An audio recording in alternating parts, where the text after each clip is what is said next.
Good morning, Quasar Markets Live. I hope everyone's having a good start to your day.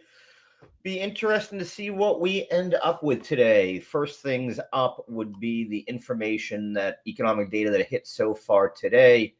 I've got some PCE data here. So here we go. PCE inflation is up. PCE increased about 0.3% in January of 2025. That did fall right in line with expectations. So we haven't seen fireworks go off one way or the other so far. As I was watching the QQQ tick here on the minute, what we did see is, again, sort of an over exaggeration to the upside right on the 8:30 release. So first news that hit sent algorithms up, got us up to about 501.80, but we've been retracing pretty much since. So I am not necessarily a buyer here yet today. I want to see it, work its way out. We talked about this yesterday. I was not a buyer yesterday. Brought that up very clearly in the morning. Looked like a steady fall. And we did see that throughout the day. If I'm looking to go long here, I'm going to wait to see some confirmation. I want to see some of these RSIs on different time frames start to turn around, because if we go to the daily chart here on QQQ, you can see we are still pointed straight to the downside when it comes to RSI.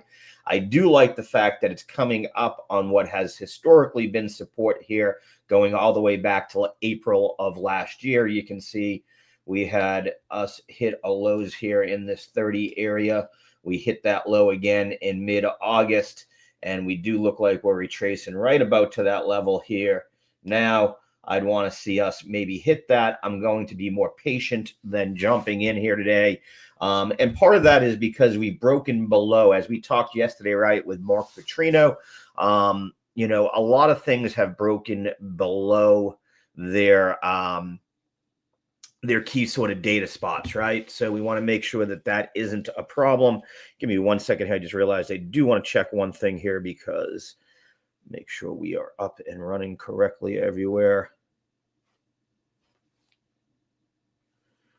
I'm just making sure I'm being heard.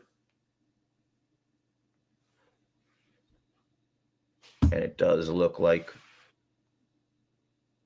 I'm being heard. Yeah. Okay, we are good to go. I just wanted to make sure there. I have had some sound problems before and just wanted to make sure they were up and working. So, inflation is still on the forefront, breaking down PCE a little bit more.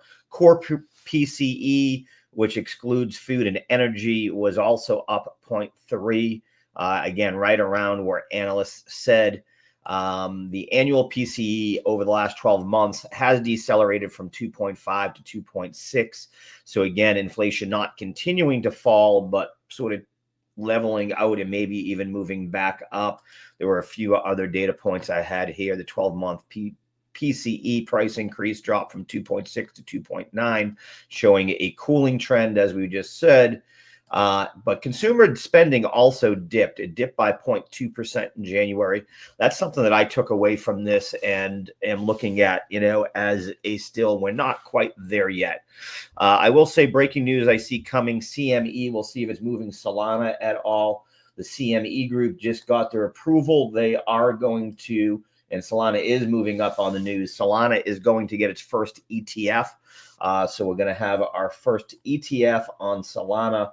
And you can see one of the few cryptos moving to the upside here, now up 2.32%. Let's put that out.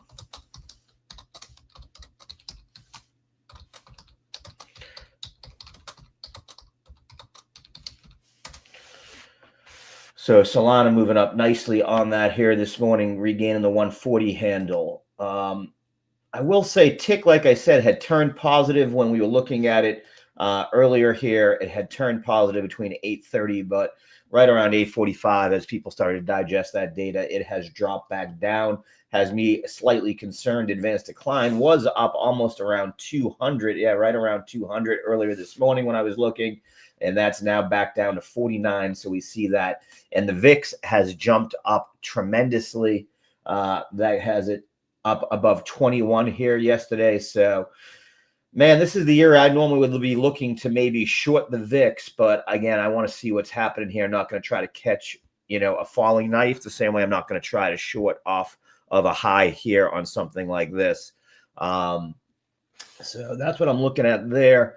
Let's talk a little bit about what else is going on. Gold actually still dropping down too. So this is the other part I would point out, is that we're not seeing just a drop across one commodity, one stock, one indice. This is a broad market pullback, right? We see gold down about 1.09%.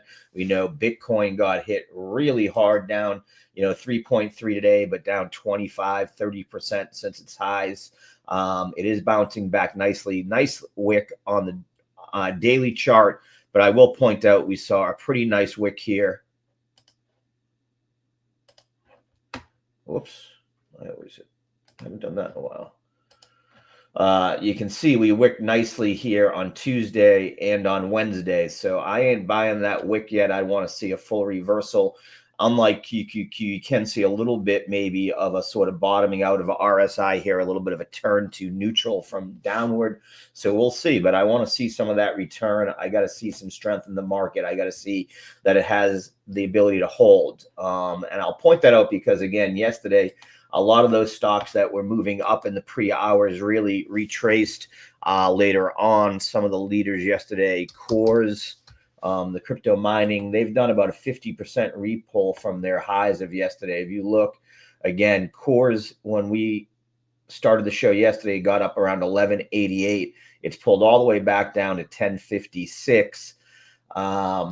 Trying to think of what some of the other flyers were. NRG, if I'm not mistaken, was up nicely yesterday early, and again retraced and retraced all of that, now back down at that 105. So again, made a move up to 117 and then pulled right back down. So if you are in these, you want to make sure that you're taking profit in a fairly quick and decisive way, protecting yourself with stop losses for that. Because it's just, like I said, we see it turning fairly quickly when it does turn here. So, just something to keep in mind here. Things I was looking at more from a larger picture view. I'm noticing that all of the Chinese names today that had been doing so well yesterday, most of them, again, reversing here. I did have some headline here for...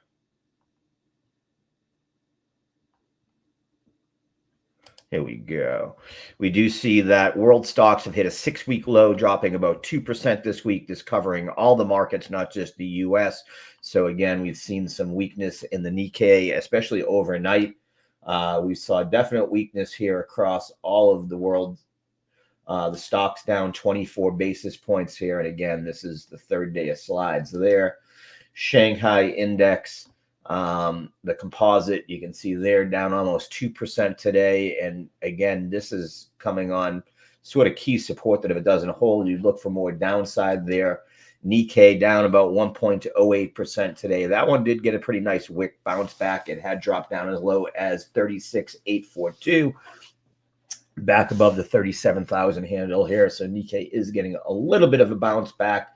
But I'll point out that, again, even if we go into commodities, oil dropping here, continuing. What isn't dropping, though, is the DXY, right? The dollar index back above 107 here and at 107,337. So busted right through yesterday, and really a lot of that happening, as you can see on the hourly chart, overnight between about 7 and midnight. We saw the big move up by the dollar index. Did drop back down, but again, I'll point out at 8:30 took right back off again. So all of the PCE data, all of the things seem to be pointing to more weakness today. We do have Mr. Flanagan on at 10 o'clock. We'll be talking to him, of course, about everything having to do with the forex markets. And we do have Mark Petrino, chartered market technician, coming in to talk technical analysis at 10:30 here. So I will be on for about the next hour and a half, 2 hours here. So settle in. We're ready for a long day of trading. Hopefully we'll see some turnarounds. Bitcoin now back above 82. So Bitcoin is bouncing back very nicely. But again, I want to see it prove itself. For me, you got to kind of break above this 84,000 level for me to start to feel some confidence. And I'll point that out a little bit here on the hourly chart, what I'm looking at. I need to see us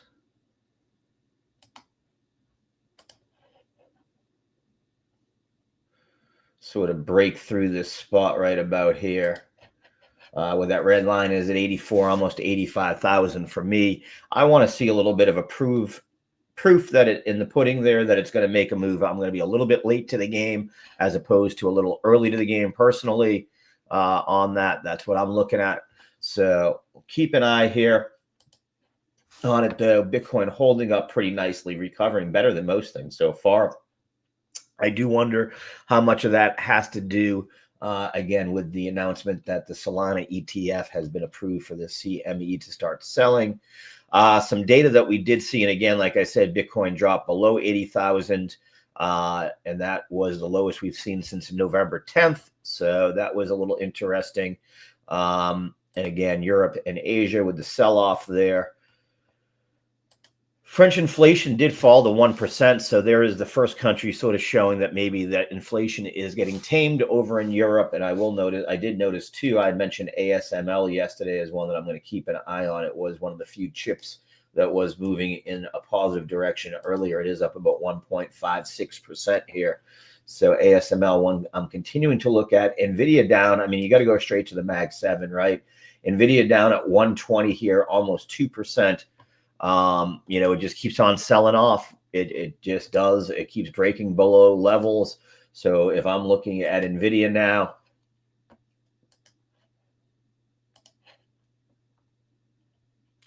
on a daily chart, and I'm saying, where am I sort of looking for my support here?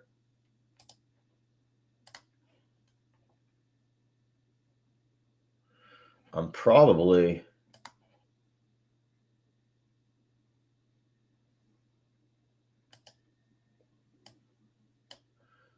why this doesn't want to work for me. There we go.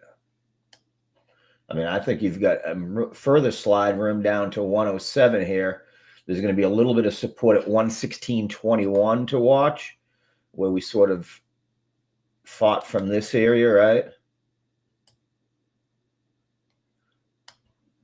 So that's sort of the areas to watch here. Any break below that 117.53, you probably have more downside to 107 here on Nvidia, but still looking pretty weak overall.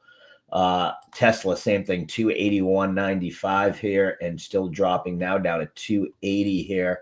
I pointed out there that I was watching for 280.24 here. Looks like it might get all the way down here. I'll be patient. And again, I do see a little bit on the RSI on the daily here looking like it's starting to form a bottom, but I'm going to want to see that bottom work its way out and see that arrow starting to point to the upside before I follow here. But that's the next key spot here on Tesla really is that 280.14 from this spot here. It could be a thing. Like I said, I'm going to be patient. I'm not going to run into it. We'll say Microsoft is doing better. Microsoft has announced, I guess, today that they are going to get rid of Skype, that they are going to officially be shutting it down. And that had them moving up a little bit here this morning on that news. You can see as it hit earlier this morning, they did a nice little jump up. Got as high as, 395, but has pulled back $1 or $2 since then. We'll see there. Again, we know Mark Petrino talked about it. It fell below his key level of 406.29. He was using that more as a pivot point to decide whether he felt the market was making a recovery on a bigger level. He likes to use Microsoft for that. So there, Google also bounced back a little bit here, up about 38 basis points this morning. And again, you can see you've got to worry about it coming all the way back down towards this 165 area. 164, 165 is the next level of support you'd really be watching here. You can see it's had a pretty good little support in that area. But that's where we would be watching next there on any continued downturn. So we'll see what we get today. I don't know. I would say that most of the earnings reports that came out didn't drive us up, but drove us down, right? So Rocket Labs, usually when I have my today list up, it's usually led by the green.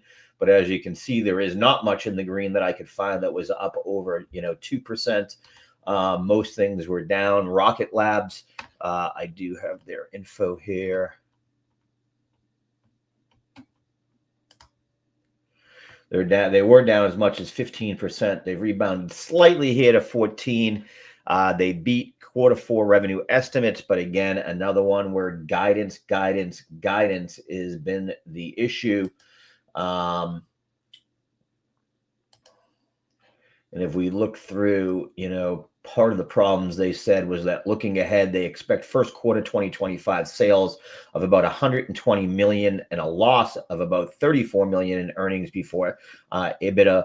So coming into the earnings report, the Wall Street was projecting a 130 million in sales and only a loss of about 30 million. So guidance was a little light, has them down tremendously on that.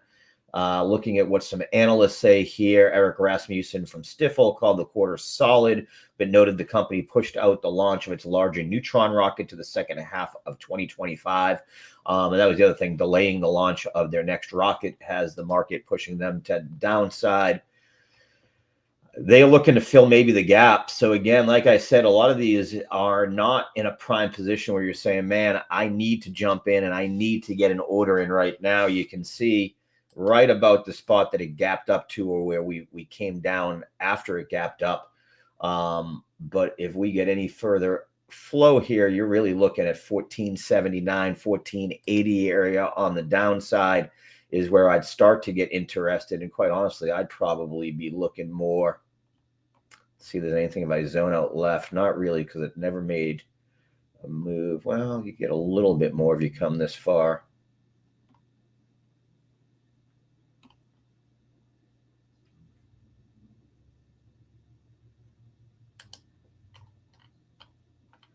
That'd be about the spot. So it does. And you can see again how that plays out. I had to go way left there.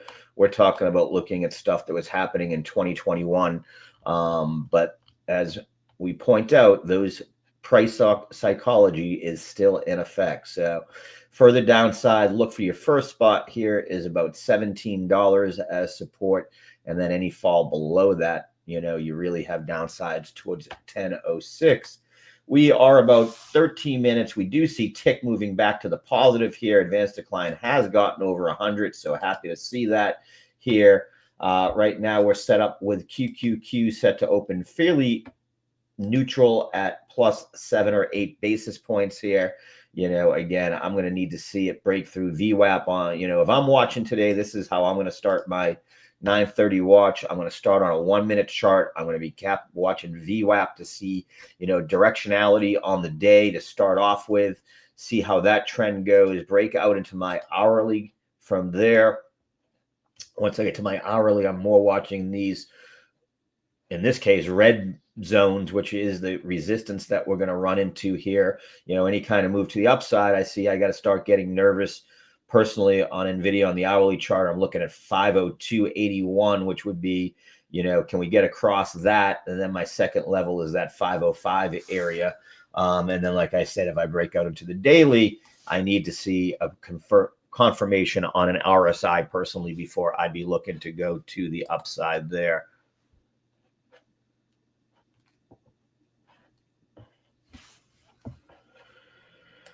SPY a little bit more positive, up about 25 basis points, but quite honestly has been following sort of the same pattern since 8:30 this morning that we're seeing across QQQ. It had shown this bear pennant, broke to the south side of that now, so that sort of invalidates it here. If it doesn't get back into this today, quite honestly, it would invalidate that for me here.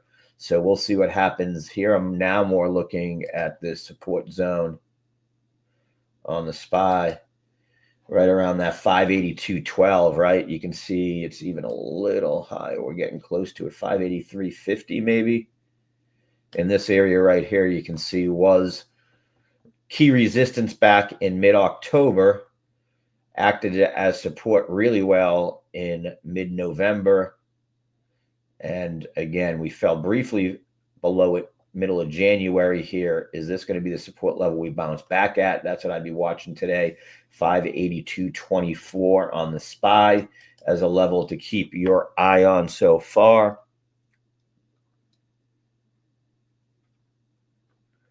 Just seeing what's also hitting here. Seeing across Germany, officials from Germany's conservative CDU, CSU bloc, and the Social Democrats will continue to talks on forming a coalition government next week, following a first meeting today. So interesting there. Some other ones I was looking at earlier, again, NTAP, they were down as much as 15%, now down 16%. Again, another one that had weak guidance, weak revenue. They had a slight miss on their EPS. Well, I mean, less than a penny, quite honestly, there, and about a 3% miss on their top end revenue. And NetApp was another one that was falling here this morning on poor earnings. Like I said, more poor earnings or poor reaction from the market to earnings reports, I should say, sometimes, than actually bad earnings, because it's more about the reaction we're seeing from them. Duolingo, they actually had pretty decent earnings, showed strong user growth, but their stock fell 8-9% on it. Their net income rose to 13.9 million, which was below expectations, in their Q1 revenue guidance of 220 to 223 million was slightly lower than the facts set by the street. So that has them moving down. Dell had earnings also.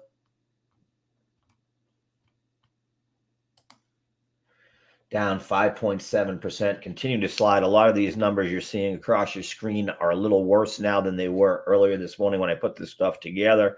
And again, if you look here, they had an EPS beat of, they were expecting $2.52 a share, came in at $2.68, but revenue, top line revenue was down about 2.72%. Again, has the market moving to the downside so far. They, I do have a little bit more on that, I think, right here. Hold it 1 second.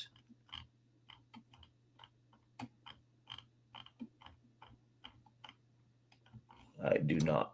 Never mind. Sorry. I thought I had it in front of me. I don't. SMCI, another one that's continuing to drop down here too. So again, down 15.97 yesterday, another 6.6% here. This one has just dropped right back down below where we were before its move up. And again, not looking strong at all. Tempest AI, another one that's been a big loser here last 2 days, down now a combined 19%. And you can see right back again into the trading range that it was working at in mid-September here. So, and it doesn't look like it has any decent support. Again, it's at 51.13. It just broke below the 50-day MA. You'll get a little bit of support here at 48.41, but not a ton. So again, I'm not seeing a ton of positivity. Palantir, another one I'm keeping an eye on here, now down at 84.77. Right about the spot I talked about. Again, 83.62 is the first spot I'm keeping an eye here. Palantir is one I am interested in maybe picking up here on this drop. So I've been tracking 2 different areas here. You can see the first set of support that I have is where we saw resistance in the December run up, and then again earlier this month. We are testing that support right now. If it holds, and again, I see what RSI here down at the bottom, turning to the top side a little bit more, I might be interested in a play here on Palantir. If it breaks below that level, though, of 83.62, I'm then targeting more a level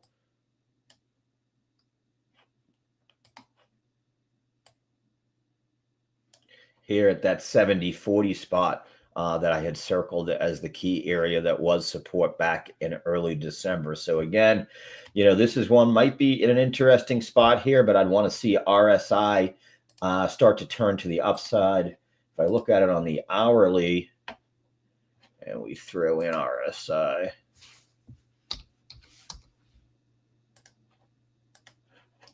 we can see it's starting to bottom out, but even on the hourly, it hasn't given me the indication that it's turning yet. I don't want to be trying to, again, I'm not trying to catch a knife today.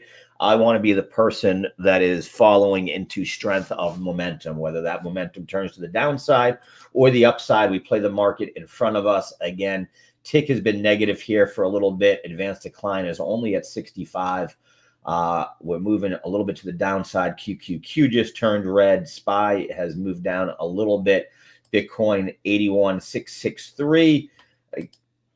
Couldn't hold that 82 handle. It had made a nice move up, but again, you can see here over the last 10-15 minutes moving to the downside. Gold does look to be moving up this morning slightly. It did cap off, though, a little bit here. Let's see what WTI is doing. Still moving to the downside. Let's get over to our indices. If we look at the Spider Selects right now, they are mostly looking to open. I don't know if that's correct, though. Give me a second. Sometimes this doesn't like to play nice. Yeah, no, it is. Right now on the Spider Selects, we are seeing most of them ready to open to the upside. The only one really negative right now is XLK. So a little surprised by that when we look at it. It shows maybe that there is a little bit more strength than I think in the markets there. I'm not seeing it, though. Again, most of these things are at the lows of the trading day or below it. So we'll see what we get here at the open. I'm not buying the strength here that I'm seeing peek out its eyes a little bit out of the Spider Selects. We'll see if that continues. Tesla continuing to drop down here, down almost another percentage point here. Drop through that 308 area. As I mentioned, looking at this 271 area as maybe a level of support. It's where, again, it would go down to the gap down that we saw in October, where we gapped up from and where we stalled out in mid-July. So that's the area I'm looking at. For Tesla, could get interesting to me at that 271 area. And there, though, you do have the problem where we know that Elon is upsetting a lot of the marketplace. So still negativity there. It used to be don't fade the Musk. I think right now you could say don't trust the Musk until you can see a full bounce back there again also. So we are about 3 minutes from the open. Tick has been a mixed batch. Advanced decline now pretty neutral. So we could open either way here as we get ready to the open. Let's take a look across TweetDeck, see if there's any news hitting here.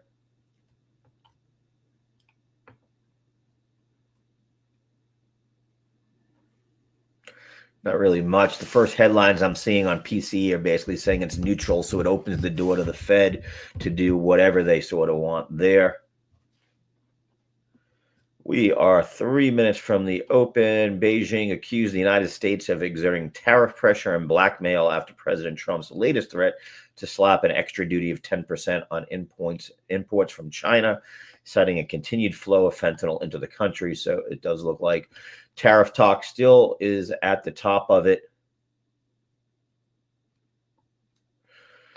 But these are things. This is where the tweet analysis becomes so important. Same thing we're seeing now. Tweets. Secretary Scott Bessent signaled yesterday there is no wiggle room. The deal is done, he told Kudlow. President Zelensky is coming here to sign, and there's no more negotiations. We saw Zelensky said there's still things to be worked out. So there seems to be a little disconnect there. Again, this is some of the stuff, if they came in today and said the war is over, that would be the impotence to move to the upside. But if they come in and things are the opposite, we could see a continued slide to the downside. And we see that news does have the tick moving negative here, about 100. Advanced decline now negative, close to 100 also. And that took QQQ down to -7 basis points here. It is trying to bounce back to the 500 level. Again, we talk about those round numbers that can sometimes be support. We're breaking through that 500 level. That's not a good thing to see here this close to the open. So we'll keep an eye. Bitcoin at 81,725. If I had to imagine here, Dixie must be continuing to push up. Actually, not really. Dixie, no, not really. Dixie pulling back a little bit here, but at that elevated 107.28, not giving a lot of room for other things to breathe right now. 10-year and 30-year both moved down overnight, so that's good to see. I didn't have the numbers in front of me, do I? Housing numbers came in really bad too. Existing home sales hit the lowest mark ever. I don't have any data on that, so but I did see that this morning. We are 1 minute from the open here. Some other things I was watching this morning.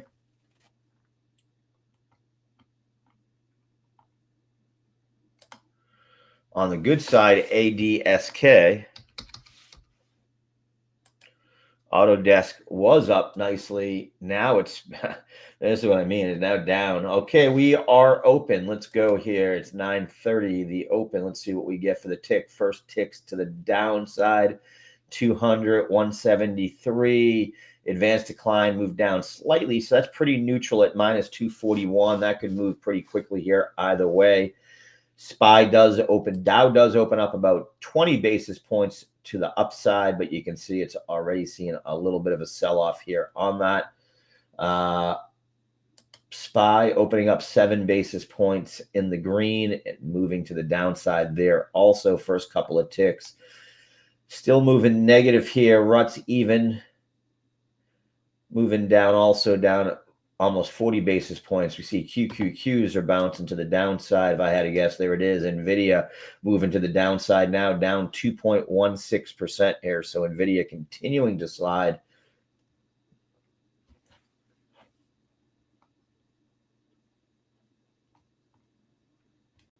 And at 117, it's right about the area I said if it breaks below this, we got to keep a close eye on it. So NVIDIA is already testing that low. I said if we drop below that, you're looking at a drop probably down into that 107 level here. So it is at a tough spot here. Tesla down at 275. So again, a lot of these that we were looking at, look at that. It's coming right down to the spot we looked at before open, right? So keep an eye here, folks. We are still not seeing a recovery yet here today. Ticks negative 200, advanced decline now almost down 500. We see the Dow is holding up okay, but the SPY's gone negative. QQQ is now negative almost half a percentage point. RUT is negative almost half a percentage point. And things are still moving to the downside. Let's see if we get some buyers moving in or not. Bitcoin back at 81,384, folks. So we are still seeing that continued move to the downside. See what we got going positive so far. AZO AutoZone, one of the few that's showing some positivity here, up 1.32%. I did notice banks had bounced back a little bit here overnight. We'll see if that continues to get a run here. Being led right now by HSBC up at 96 basis points, but we can see JP Morgan nicely bouncing back here, right about 261 or so. So we're seeing a little bit of strength here out of the financial sector. Bank of America moving up also a little bit here this morning. So banks seem to be moving up. Let's take a look at those spider selects, see what happened here once the open came. So they are holding up pretty well, but what we see is XLK, which we know is technology, down about 1.19%. And with its such a heavy weighting when it comes to both QQQ and SPY, it has them moving to the downside. XLY, which is consumer discretionary, opening up to the negative side. Energy also getting hit pretty hard here, down about 88 basis points. On the upside here, let's see if they're holding up. It looks like real estate holding up a little bit here, up about 80 basis points here. And then if we take a look at the financial sector, like I spoke, so that's where our strength seems to be. Consumer staples doing pretty well too so far. So we do see a little bit of strength there also. Advanced decline still negative 187.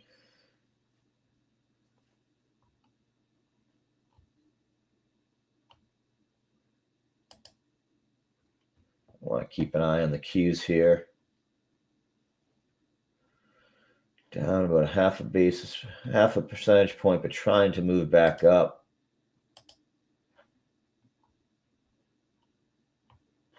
We can see on my indicators all pointing still to the downside here. So I'm not seeing the strength pulled back in yet, folks.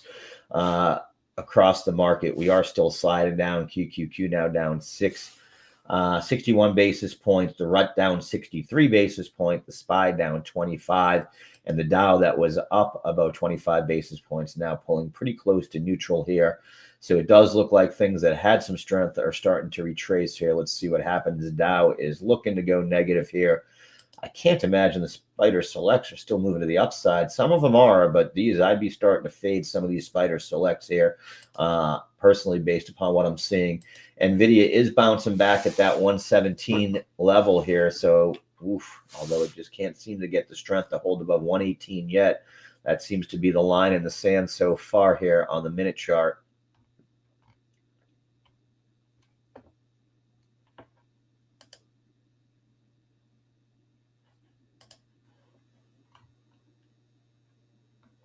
Holding 118 there. So 118, 118.09. So it is okay. Here we go. Let's start to get a little strength there, NVIDIA.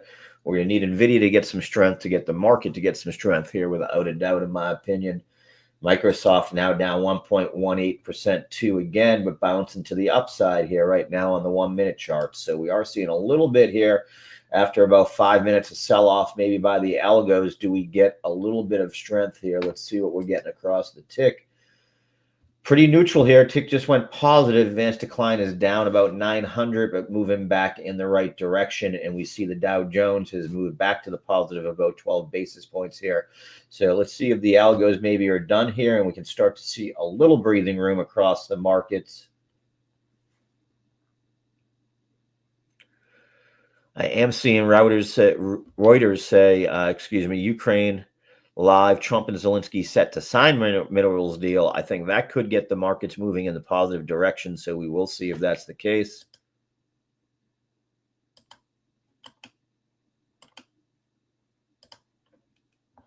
I'm just going to take a quick look here.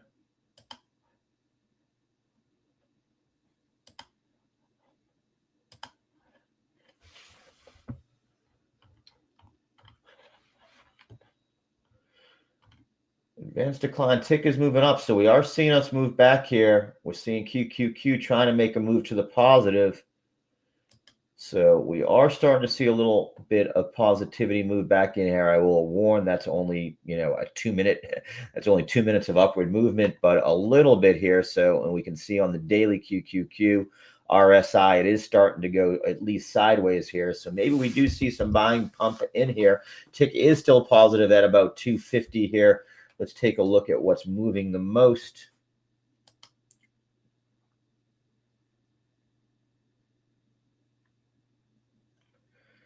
Give it a second to load up here.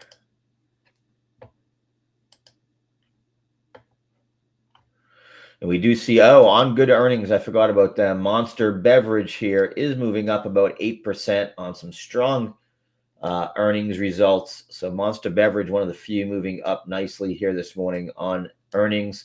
We do see Erie Indemnity, one of the insurance companies, moving up nicely about 4% here. AES Corporation up about 7.61%.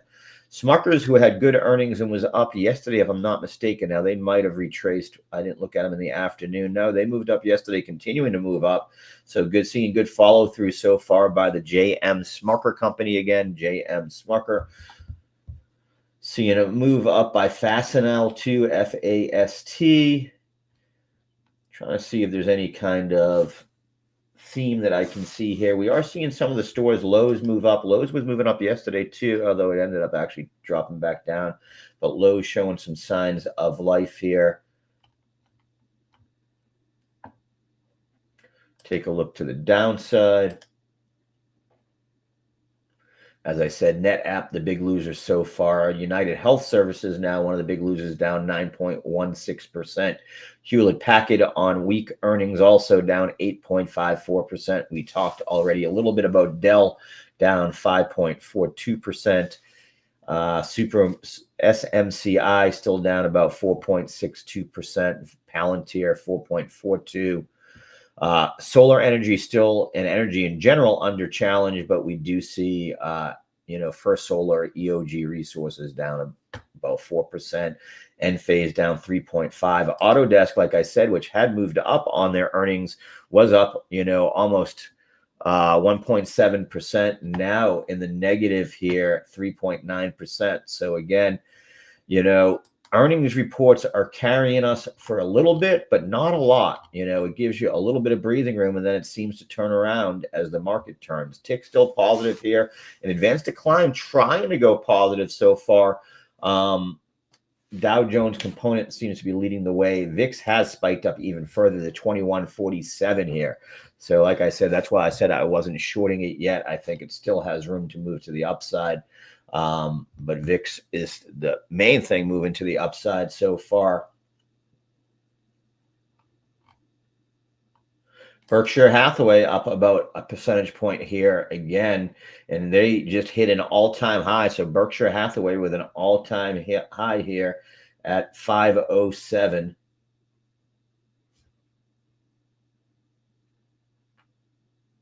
Costco also broke back over 1,000 here. So Costco having a nice day, up 1.2%. And we're seeing that they posted a 12.4% return in 6 months and a 37.2% gain over the past year. CrowdStrike moving up after a weak day yesterday. So CrowdStrike seems to be finding a little bit of support here. Broke below that key level. We were looking at 387.25. So it's got to get back above that to be positive. Carvana up slightly. Delta Airlines up about 38 basis points here too. But again, unable to hold that key support. So a lot of these where I've put in spots that I've been watching personally for entries or, possible entries aren't getting triggered at all. And NVIDIA unable to hold 118. Like I said, that seems to be the line today to keep an eye on. It keeps approaching 118. It keeps briefly breaking over it. It actually broke all the way up to 119.45, but a pretty quick reversal to the downside. We do see Google moving up here about 14 basis points and Netflix up about 15 basis points, but the rest of the Mag 7 pulling down the indices so far. If we break into the selects, we do see them going positive again. So again, the market looking to try to get some breathing room, try to move to the upside here. But hasn't. We'll see. Another one that's been moving that I was watching today, WBA, has been very volatile as Sycamore is trying to buy out them, a private equity company. Sycamore trying to get involved with Walgreens, has them now down about 6% today, but it had them moving up the last few days here. So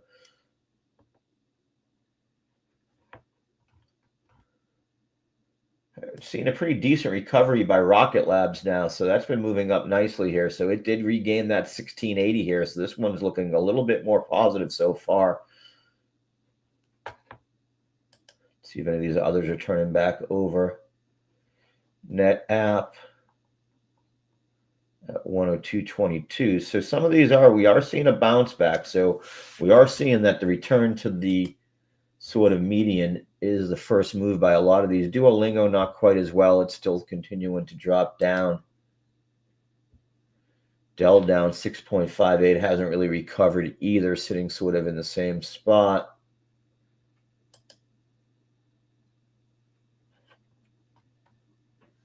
Tempest not really bouncing yet either, so they're not really bouncing so far. Tick has gone back negative, advanced decline negative. So I am personally still thinking that I am a seller of things as opposed to a buyer of things, just in case. But that's what we tend to be seeing so far. Gold's not really moving up, 28.38. Bitcoin did regain 82 here, but I'm not trusting it yet. As I said, did regain the 200-day MA, so that does make me feel better. But I've got to see a clear break back above 85 and a hold for me to start to feel bullish on Bitcoin again. I will give up a few shekels here or there personally and not try to catch a falling knife on some of these. Let's see what else is moving tremendously, or is anything moving tremendously. And NetApp now moving back to the downside, it looks like.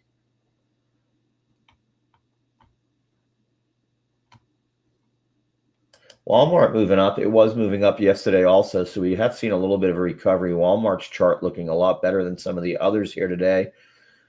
I think you've got key area of resistance to watch around 98.20 here, but if you can break 98.20, you could see a concerted move back up here. So this is one, we've got so many that have been trying to fill a gap to the downside or have filled gaps to the downside here.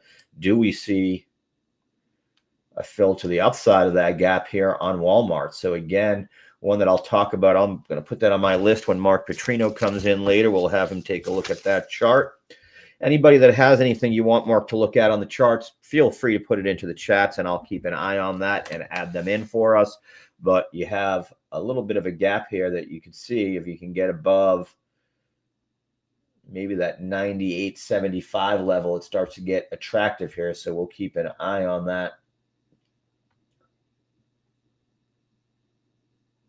As I mentioned, SJM, Smucker's moving up about 3.46%. Palantir unable to hold that 82, now at 81.31 here.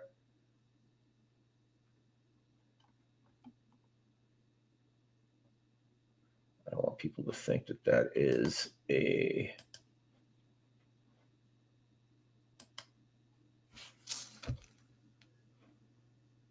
What's going on here?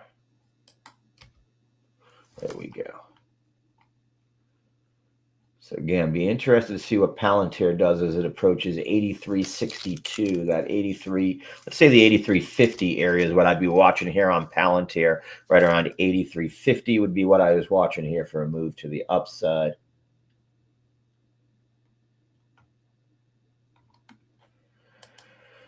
Take a look here, see if anything else is moving.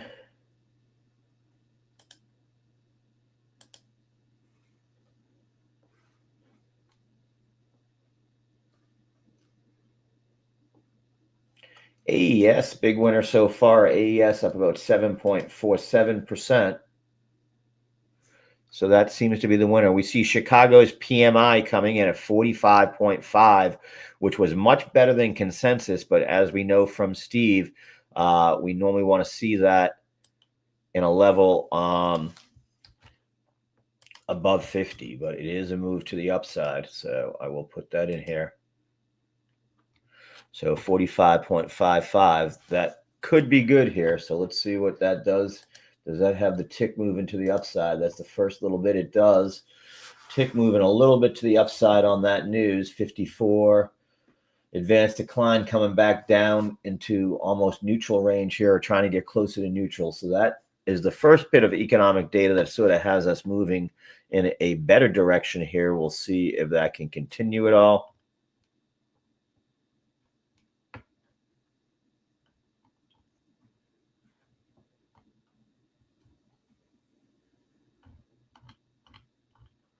Seeing what else hits here. Not that much. Okay.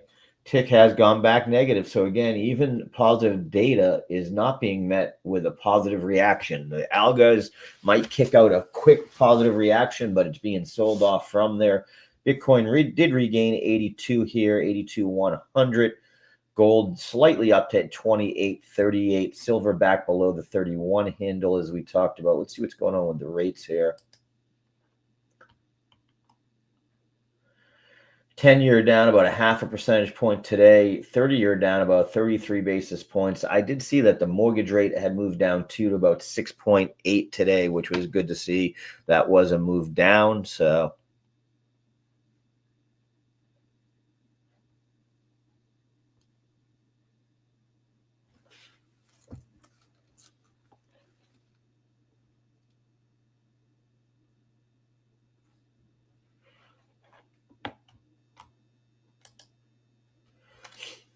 okay, let's see here. We're trying. QQQ has gone positive here. So here we go. QQQ has gone positive, back above 500. Can it break that 501 we were looking at? Grabbing that 500 handle, though, makes me happy. And you can see VWAP's right around 500 here on the minute chart. So seeing the first bit of positivity here today. And what we like to see is we broke through VWAP, unable to hold it, broke through it a second time, and then it acted as support here. So those that are short-term scalpers, and we do see 2 of the 3 signals on the B4 moving to the green here.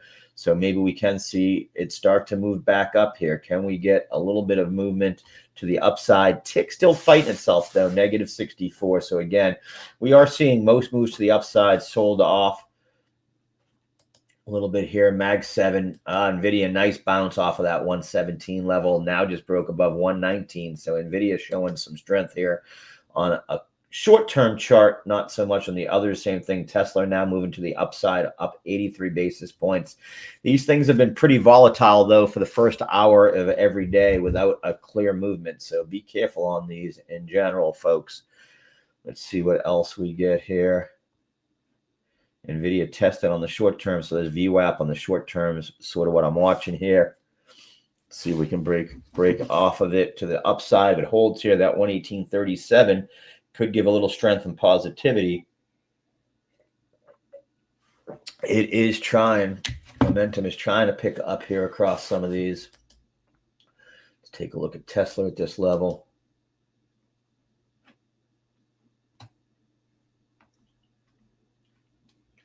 And we can see Tesla more challenging the highs of the day. It did a nice job of consolidating just above VWAP on the minute chart and moving up.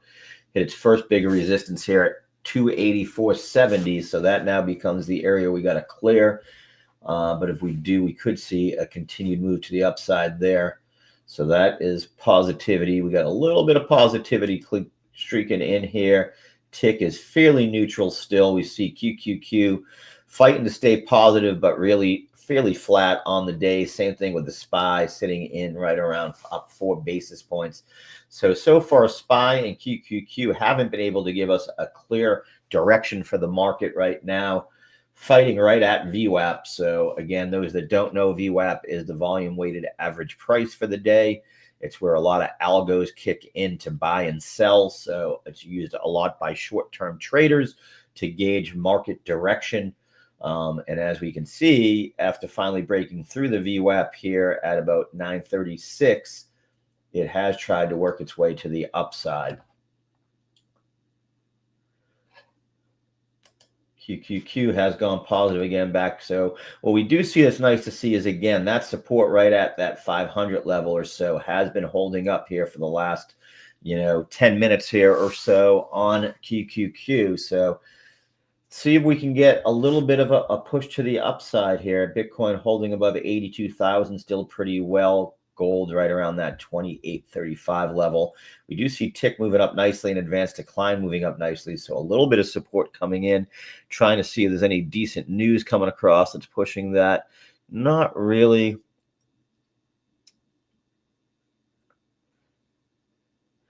Do you see German unemployment rose less than forecast in February? So maybe a little good news out of Europe there that could help markets a little bit here today. And QQQ's holding up so far. SPY's the one that's moving to the upside a little bit here. But again, key spot to break here is that 586.25 level to see a new high of the day and to feel that we got some recovery there. As we look at the indices, the spider indices outside of XLK, which is tech, they're moving to the upside. And the real winner so far is XLP, up about 1.06, which is the consumer staples side. So consumer staples leading the way today.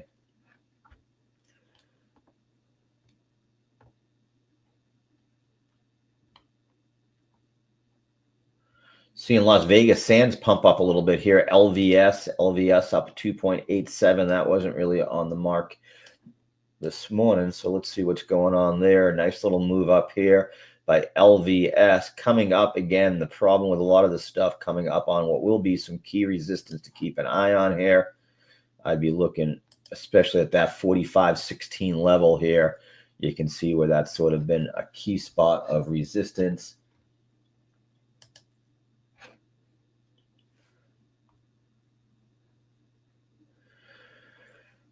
And I'm just trying to see. So AES, which was the number one gainer, or still is the number one gainer, trying to make a move back up here. But you can see that one's looking like it might be tiring out a little bit here. Monster Energy, let's take a look at that. That's been sliding down pretty much since the open, so not as strong there.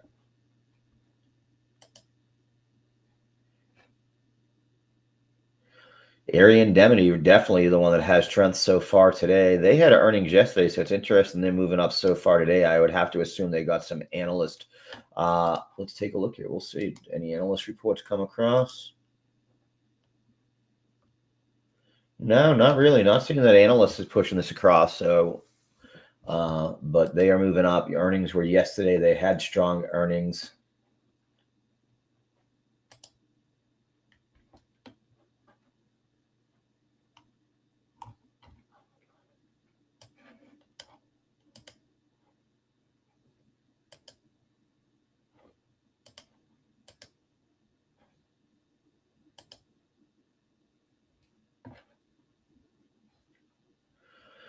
I will say AI Soundhound getting a nice little move up here today, but this one's, again, I will point out, is now hitting where on the daily chart you can see is going to be resistance at that 1017 level. But a nice move up by Soundhound.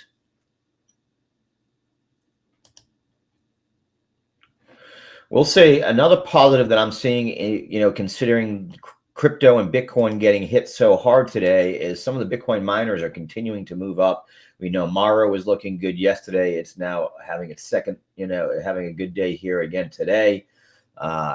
Cores, CORZ. Let's see what's going on there.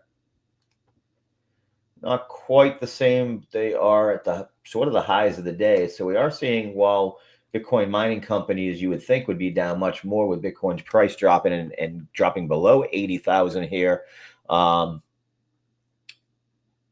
you would see the Bitcoin mining companies down further. So I do take that personally as a positive, that they're holding up better.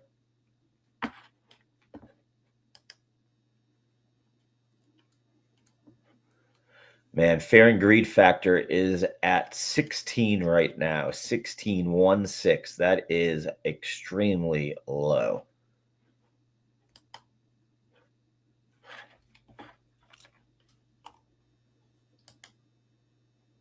Tick is still staying positive. Advanced decline has jumped up a little bit. We're at 263 right now. VIX did drop down from the highs of the day, but still above 21 here. Had broke just above 22 earlier. And QQQ has gone negative again here on the day. SPY right about neutral. So again, I'm not seeing anything that keeps it positive or negative so far. I see just volatility pushing things back and forth a little bit. Bank of America having a nice little day, up 1.77%. So again, banks are showing a little bit of strength here, and that actually looks good on all three charts here. So you do see a little bit of strength coming out of the bank sector. Let's take a look at financials. And again, JP Morgan.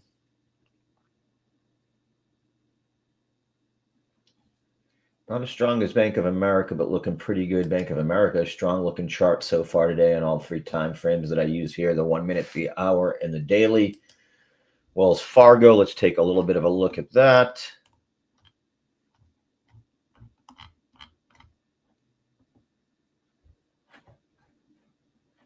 That's not a bad chart either. It's coming up nicely. So we do see some strength there where you're not exactly at some key resistance. A lot of the other ones we saw that are moving to the upside are at a lot of key resistance here.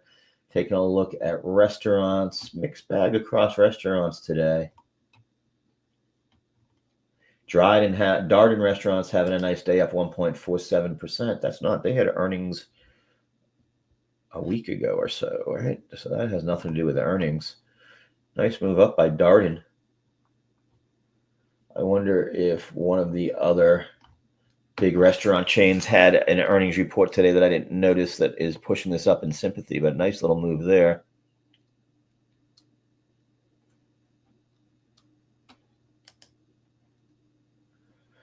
We'll say steel mostly moving down today. Cleveland Cliffs down 1.54. Nucor is up about 39 basis points. Steel Dynamics down. X slightly up. CMCAA, the aluminum companies, are all to the downside. Worthington, Caterpillar, Deere, all to the looking a little bit stronger today. We know Worthington was really beat up yesterday, so we do see it coming back in.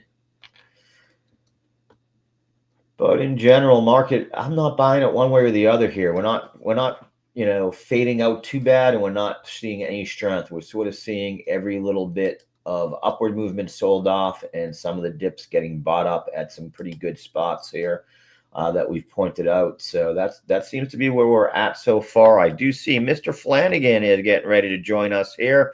Let me bring him into the stage here.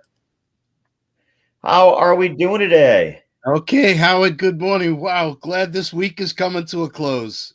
Yeah, I've gotten tired here over the last hour by myself. It's lonely here today, so it's good to have you in to talk a little bit, get a little bit of clarity on what we're seeing here. The only thing this morning that seemed to be moving up was DXY before the open. That's right, Howard. And again, we step back in the currency world and we look over the entire investment marketplace and we see gold, silver getting hammered, Bitcoin getting hammered, equities Oil, getting hammered, everything. Well, I couldn't oil. find a segment and rates were dropping. So that's where I was like, I give up. I don't know what's going on here. You So know? yeah, clearly this is we've broken levels. And again, market trading today in the electronic space with these $1 trillion funds is all correlated. Yeah. So when one market breaks, it triggers another, it triggers another. And of course, the market that everybody's up in, let's say if we want to look at a small universe, people along in crypto, it's trading in the 90,000s. You've got to exit because you've got to sell a profit trade against a loss trade to negate your overall performance. Right. It's all correlated. So things that I watch and I tried to point out Wednesday. First of all, tariffs are no good. We know that, right? And I think the markets are loud and clear on messaging that. So let's see what happens on March 4th, which is, I believe, Tuesday. Tuesday. Yeah. And whether Mexico and Canada tariffs go in and do we escalate against China? Tariffs are no good, but maybe they do go in and they're just on some of the non-traded issues. Maybe, I don't know. I'm looking for a silver lining. Yeah, I have to say this is the first time I've heard you sort of even neutral on this. I was in the boat with you. I think I jumped off the boat a little earlier where originally we thought this was posturing, this was just, negotiation, the art of the deal and the whole 9 yards, but we're getting closer to those deadlines and it doesn't seem to be bringing, it's bringing people to the table. We saw that Mexico, right, is meeting, but it doesn't seem to be moving the needle the way I think that you and I thought it might earlier, right? That's agreed. One thing for sure though is that the markets have reacted. So if we just factor out all of the emotions, Yep. because emotion trading is horrible. If we just watch the price is telling us clearly the marketplace is anticipating a tariff war. Yeah. Tick for tat. So And the thing that I'm getting to is, good earnings, even that have good, that are showing in the market as good results, are quickly reversing, right? Because they're not able to break that first key resistance, is what I've noticed. Wherever you run into that first, you get a run, but as soon as you hit that first sort of key level of resistance, whether it's been where it's been stuck for the last month or, where it made its last move up, those have been pretty tough to get through for most things. That's right. And again, I like to emphasize the electronic nature of our marketplace. So should tariffs get avoided at this point in time, the knee-jerk reaction here is going to be massive as we've now moved everybody to the left side of the boat. There's nobody sitting on the right side again. So, things I want to look at. European consumer confidence was down 13.6. We talked about Japan this morning having their Tokyo CPI, which is a very watched number. Well, it came in at 2.9%, still greater than the 2%, but much lower than its previous 3.4%. Industrial production in Japan, minus 1.1%. That was a little disturbing considering the last one was minus 0.2%. And retail sales grew 4%. That was a positive sign after a previous 3.5%. German unemployment came out 6.2%. Not so hot, although unchanged, but still teetering on a pretty poor number. Annual CPI in Germany, 2.3, really getting close to that 2% goal. Canada GDP was 0.2, measured on the year, though, 2.6%, not so bad. And then we see our PCE come out, the core only 0.3, which is bringing our number softer down to 2.6. So across the globe, all these CPI numbers have come out, and inflation is ebbing. It's moving lower. And I think that in this world of negativity right now, these are the positive signs that we want to look at, that, the world quickly needs to, move from this higher inflation. It's not. It's coming lower. Once we get through this tariff talk, Yeah. the situation is there where we should be seeing a resumption of lower interest rates within the world.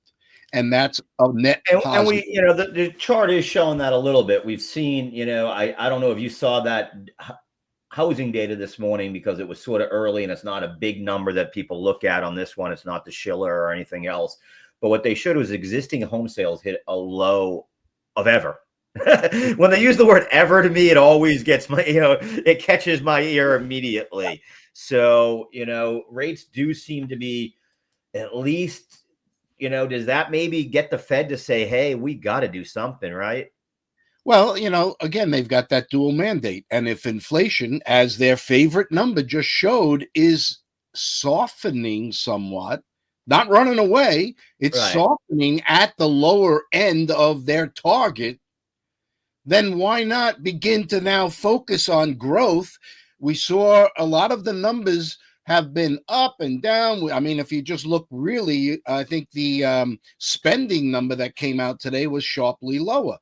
Yeah. So people are not That's what I was spending. just going to bring up. The other part that worried me the most was consumer spending is down. Yep. And, if inflation, is moving in the right direction, or at least staying constant, and the other variables that we know, unemployment, not in a good spot, continuing to move in the wrong direction, and homes and the ability for people to access money, we know is a problem right now. You would hope common sense comes in and we could see it. I did see Fed Watch moving a little bit more to a cut earlier than it was. Right. But I don't know what is going to get us going. I was hoping today it was going to be Zelensky coming to the White House, but we've seen a lot of controversy there, right? He says there's still some things to get worked out, and Bessent came out and said, no, we're done. You just come sign the peace and get on the plane and go home. We'll take the rest. And, you can see that this will be a cornerstone because it'll put the United States involved in the Ukraine. And that means there is your security blanket. Absolutely. That I agree 1,000% with that. Yep. So, but if we, when we look out, though, we begin to see a lot of the variables that there's so much smoke, negative smoke in front of us. We're missing a lot of these variables that are out there that are moving into the positive. One being the 10-year, as you just mentioned. If housing is roughly anywhere from 10, let's call it 12 to 18% of GDP. Yep. A variable that I did see, and yesterday I was watching a show and they talked about Japan and how the Japanese deflation was onset began with a crumbling in the housing market. Right. And they're talking about the relationship of China and the real estate market beginning to crumble. Well, you just said that number was the lowest ever. So clearly a major ingredient to these central bankers using Japan as the litmus test for everybody to see. The data's all there. And I say Japan is now coming out. So we can look at Japan. The warning signs are there. You hit it. The Fed has to start reacting. And the reaction is 10-year has already come down significantly, yep. which will pave the way for much lower mortgage rates in the U.S. And this is where the emphasis will be on. So these are the positives. Absolutely. We talked I don't want to be all doom and gloom because, right. I had a few people ask me on crypto and nothing changed between the last 5 days in my mind when it comes to a lot of this, except for we are the first place that liquidity gets loosened and people go to sell first. The first thing that they tend to sell is crypto. It's just been a fact forever. It's got 24-hour liquidity. Coinbase and all those put in your account. There is no settlement of T+1 or anything else, and it's ready to go. I feel that way about the markets too. Nvidia, nothing changed in my mind. They had good earnings. They had good forward earnings. I saw a tweet today personally that was talking about the amount of chips, Nvidia chips, that Grok 3 is using to do its things. It was like 200,000 chips. Yeah. Okay. Nvidia isn't going away. And if you remember, Mr. Musk paid a premium to get those chips early, the Blackwell chips.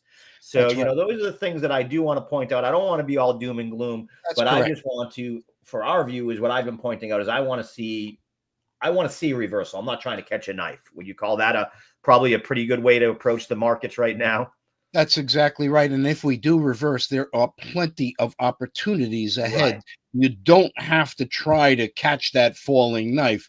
But, I want to specifically jump in. We talked on Wednesday about the dollar index. I Yep. did highlight a 106.80. I highlighted the Friday closes, which all the computer models use, was Yep. 106.61. We broke back above 106.80. After putting a low in at 106.13. And now we should be looking to target here a 108. If we get much above a 108, I'm trying to keep my target levels very tight right now, given the way this market is trading. But 108 is where I'm looking for, and a break there is going to set me back up into the beyond. Again, I think that I am looking at my king dollar scenario. Begins to show its break somewhere in the month of April. So I have plenty of time to watch this trade kind of percolate here. If I jump into the major component, the euro dollar, presently roughly around a 104.05, coming off of a high of 105 and a quarter. Last Friday's close was 104.70. We talked about on Wednesday, it was 104.90. Yep. I said focus on that because what these closing levels give us are very close levels in which to make decisions off of. We've broken the break point was 104.35. I'm now targeting in a 103.70. And I think that the dollar is slowly beginning to reassert itself. Now, money moves first. Right. If the dollar is beginning to reassert itself, is this not preceding perhaps a turn in the marketplace? Let's watch that and talk about that on Monday. But Canada and Mex up two of 144 and a quarter is the dollar CAD. Yeah. Tariff high was 147.90, and Mex the high was roughly well above a 121.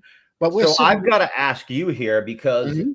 and me just looking at this chart quickly says that money traders, currency experts, forex are expecting that tariffs are coming in 4 days, 5 days.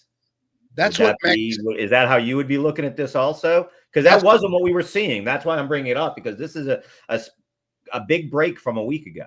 That's what dollar Mex and dollar Canada are telling me right now, that the tariffs will come into place. I think that the reaction will be more muted in the dollar CAD and the dollar Mex on the upside, because I think when you look at the writing, I think that the tariff will be selective, perhaps in non-trade issues. In other words, they've had plenty of time now since the last warning in February to kind of put a tariff on in name only, Right. but really stay away. Like you won't see food out of Mexico tax, maybe. Right. You won't see oil and energy and lumber out of Canada, and steel maybe not taxed as much. So and maybe not automobiles as well. Well, automobiles is the big one for everywhere, right? That's a great one to watch. That's the one to keep an eye on, because that affects all three markets the most. And for those that don't know, one of the great things that NAFTA did, and why the U.S. car market was able to make a big resurgence, right, was that their ability to move and get some parts and labor done in Mexico where it's cheaper, get some things created in steel and aluminum in Canada where it's cheaper, and then put it together here in the U.S., and it's a U.S. made car. Without that, it becomes very expensive. And I live in the land of where that is, Ohio, where a lot of these cars are now made. Everyone talks about Detroit, but quite honestly, most cars are, I believe, the largest U.S. manufacturing state for vehicles is now Ohio. And I was going to say that years ago, I bought a muscle car from Dodge, and I watched every step of its building, and it went from Canada. It came back to the U.S. To get a few modifications, sent back to Canada to finish, and then came back to the U.S. It is, but you need it. I mean, there are reasons why it has that. You want to be close to the steel, right, to build the first part. You don't want to be just shipping raw steel, to start one. So make the frame, send the frame, then they can put some bolts and add some electronics and do whatever. And Mexico being a big part of that too for a lot of them. So, Right. yeah, I mean, that was my takeaway that I was wondering I was going to ask you today there. Big move by the yen. Yes, dollar yen again. I always suggest in my money moves first, dollar yen is the one currency you want to keep on, because when money begins to shift, the yen is the low interest rate financing vehicle in the world, because, again, just like in crypto, we trade 24/7 all day, because crypto gives you the advantage of trading right through the weekend. Currencies stop 5 p.m. on a Friday and don't reopen until in the around the New Zealand time, around 2 or 3 o'clock on a Sunday in New York. So with that idea, the yen is the financing vehicle. And if you watch, the yen has put a low in here, having hit a low of 148.60. We talked on Wednesday when it was 149. Last Friday's close was 149.15. Bang, we've broken above that. Now I watch 150.30 as a significant point, and I'm targeting 152. If the dollar yen has put a low in and already moving, that is another thing that you want to put in the forward windshield and look forward now and see how that reacts, especially as we enter Monday. If it continues to hold and trade higher, that's a positive signal to me. I do want to bring up what you're saying there. Is we talk a lot about, we have a lot of new viewers, so I want them to understand what we're saying there and why we call this segment Money Moves First FX with Mr. Flanagan here, is because what we see is a lot of times economic data that we're getting and that we're judging a lot of our trading on, right? We see it every morning is in the rear view mirror. You're looking behind you to try to drive forward, and I can tell you, you'll drive into a wall if you're not careful, or off the side of a cliff in the case of what we've seen recently. But what moves first and where you should be looking at when economic data comes out like this morning is how do the money people react? Because they're going to be the first thing to keep an eye on, because that's what moves first. It's mostly done electronically, like you've said, right? That's a big reason for it. And it happens instantly because so much money is built up. How much does it trade a day? You've talked about FX. $7.5 trillion trades in one day. Yeah, so that's what we're saying here. I just wanted to get away from the charts for 1 second there, Steve, because I do think that is so important to understand. What we're trying to do is teach retail investors what institutional investors are looking at.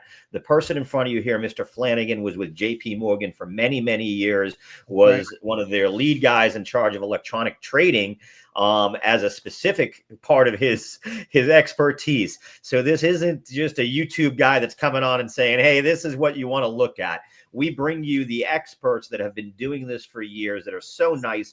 The fact that Steve has known Stephen, or BigBeat, our Steve and Steve have known each other for years, gets us access to people that you would not normally get this information on. So I just wanted to break in with that, because we talk about it. We see so much of a view from mainstream media looking at the backwards looking picture instead of starting to look at what's coming in the future, right?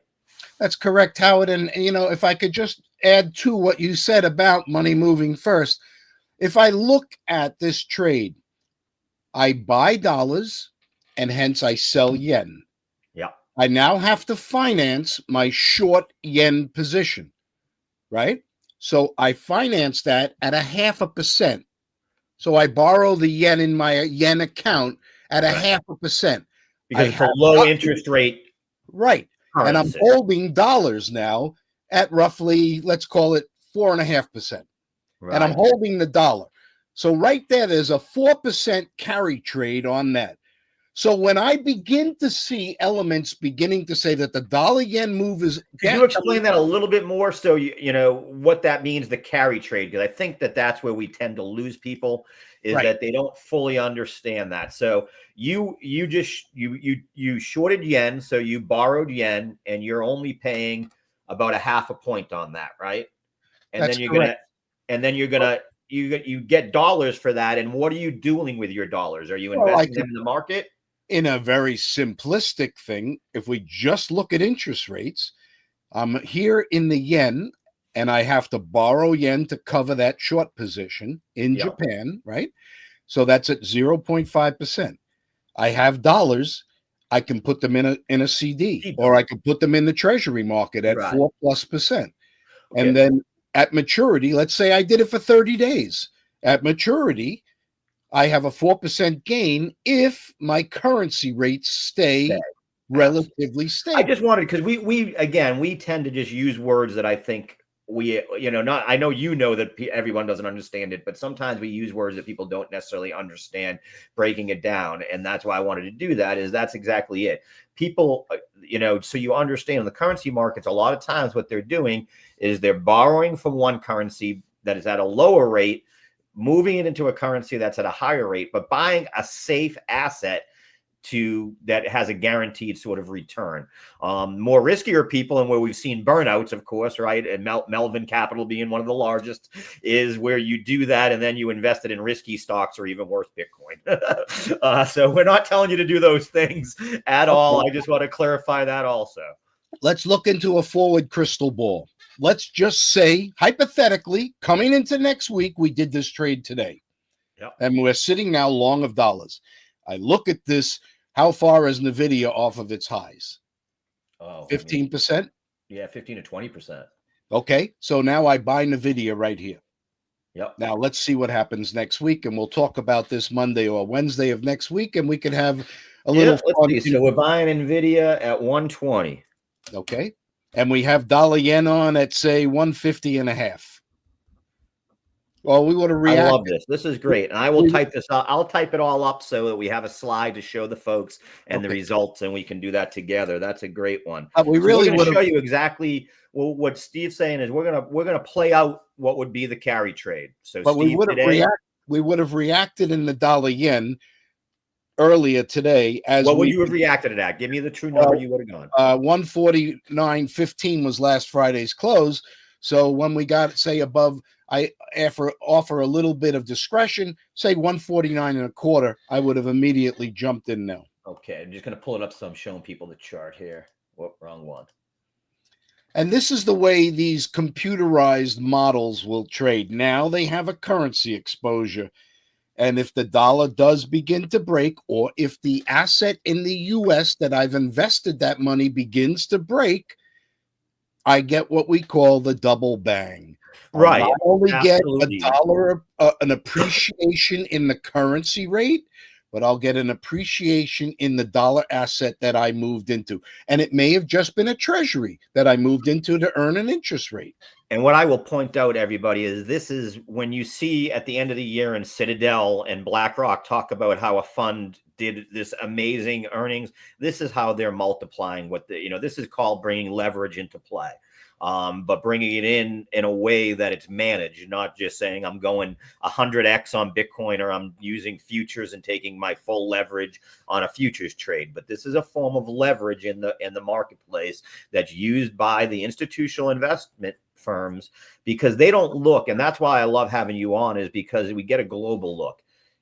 We get very US centric. I talk about it all the time when I talk about blockchain technology, because we have a bank on every corner here in the US. So we just sort of assume that's the case everywhere in the world. Even if you've traveled to what I would call, developed countries, that isn't the case. Never mind when you get to, developing countries. So, that's why I wanted to point it out, because there are ways to do this, as we've pointed out, that aren't very difficult. And when I say that, what I mean is if you want access to Japanese markets, you can look at an ADR that represents a Japanese one. And I'll pull up some easy ones there. I look at the financial ones very quickly. MUFG is Mitsubishi Financial Group. You got SMFG, which is Sumamoto. Or you can look at the ETF funds that cover those, like an MSCI that has either Japan or a weighting there, if you're not comfortable into the forex market as your way to do that. But that would be sort of some of the ways that you could look at doing that as a retail trader here. I do it a lot of times. I talk about ASML. I'm a believer at this point that ASML, it's one of those too big to fail, in my opinion, sort of where I'm hitting at this point. If ASML doesn't recover, then Europe's out of the chip game. It's basically their one trick pony when it comes to the chip world. And So that's a great one to be in, no question, because of the field they're in. But you've got currency exposure risk there. If the euro dollar does break and hit parity, as I am looking for. But I would just add one further thing on this currency talk and trading, and how we use the world in which to play this investment. ETFs. Everybody loves ETFs today, right?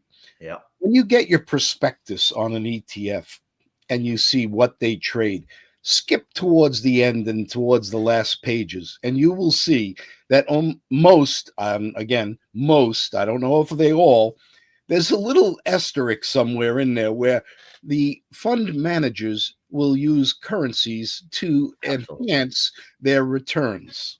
Yeah, you see that across almost all of them, whether it just be that they're parking some money in T-bonds or whether they're actually doing some active currency trading to goose those numbers one way or the other. That would be, you would have more expertise in that. But almost all of them has leverage. ETFs, I love to scalp. I'm not a huge fan of them on a longer term basis because I'd rather be a stock picker personally, and I don't want to pay the fees that are involved in them a lot of times. Right. That's just my own personal takeaway. I use that, but when I say that, I trade them all the time. I'll use QQQ, I'll use SPY, I'll use Spider Select, but I'm usually on a much more shorter term basis. I'm not one of those guys that's a basket buyer for a long term, because to me, the basket doesn't always go through the basketball doesn't always go through the basket. That's right. And it's easy just to look at what's in the ETF and just see that they concentrate a good portion of it in a specific stock. Well, why not play the specific stock? But absolutely, you see that all the time. I want to leave you with a couple of things, though, Howard, on the as we work through our Friday here. One, look where oil is. What a stimulus oil is. Two, look at the 10-year. What a stimulus the drop in the 10-year with lower interest rates is. Three, Zelensky signing this, another huge, because right after that signing, we will see a peace accord between Russia and Ukraine. And I will point out they've just come out with some of the specifics to the deal. So I just want to, before you move on, tell you the deal is structured to give the U.S. a vested interest in Ukraine by creating the opportunity for a return on U.S. taxpayers' investment through the sharing of the proceeds from developing rare earth minerals, as well as energy resources like oil and natural gas, and infrastructure projects such as data centers. So just to build upon what you said, we're seeing this start to come out. It says it would immediately establish a fund that would help facilitate investment in the Ukraine from the U.S., and Ukraine will share the top line revenues rather than the bottom line to prevent contractors from padding their expenditures to eat into what would be left over from the two countries. So very positive news there. If that is what gets signed here in the next few hours, could be what gives us a move to the upside. Let's see here and we do see tick is moving up, everything moving up nicely on that news. Even a bigger positive, as we have been talking for 2 weeks now. What is the legislative branch in the United States going to do? Well, it is possible that we could see this budget in the U.S. move to a vote in the House Tuesday or Wednesday. Possible. I'm sure there's going to be a lot of back and forths. And if it does pass, it'll probably pass by 1 or 2 votes. But that would be a huge positive into next week's trading, should we see that. Then we have on the 6th of March, the ECB, they expect to cut interest rates 0.25%, further aggravating that interest rate differential between the U.S. Hence, look at the dollar index. We're beginning to ebb back up. I think that we could see a bit of a move in that. So I tend to look for the silver lining. Negatives are easy to see and hear. Possible we have some ingredients to come into play. Let's see what happens on tariffs ahead of us on Tuesday. Absolutely. We had one question come across. Trojan File asked us, what about the 30-year T-bills? and Freddie Mac's delinquency rates hitting the highest level since '08. I think both of us have the same view there. That's what we're warning about. Consumer spending is down because people don't have money right now. That's the disconnect a little bit between Main Street and Wall Street. The housing numbers also indicating that nobody can afford mortgages up close 7% or beyond. So that is something that is going to hit the dual mandate. If inflation suddenly is moving closer to their target, we can begin to focus more on growth. And the only way out of debt and these high delinquency rates is to stimulate growth. So that would be behind what I would say. It's a great question. Delinquency rates are higher. But if we have growth, we can perhaps handle our way out of those delinquency rates, as opposed to 2008 when we had those delinquency rates where there was no growth. Right. Absolutely. Well, thank you so much, Mr. Flanagan. I know you're on your way out to Florida, get a little sun and fun. We'll see you on Monday morning. Again, Money Moves First with Stephen Flanagan. We love it. Thank you so much. And I'm bringing in Mark Petrino. Mark, how are you doing today? Hey, I'm doing good. How are you? Good. So we're going to switch a little bit here from the Forex world back into the world of equities. And what's going on does seem like the markets are starting to get a little breathing room here today, huh? Well, I'm going to share my screen. Yeah, let me pull mine off here so you can.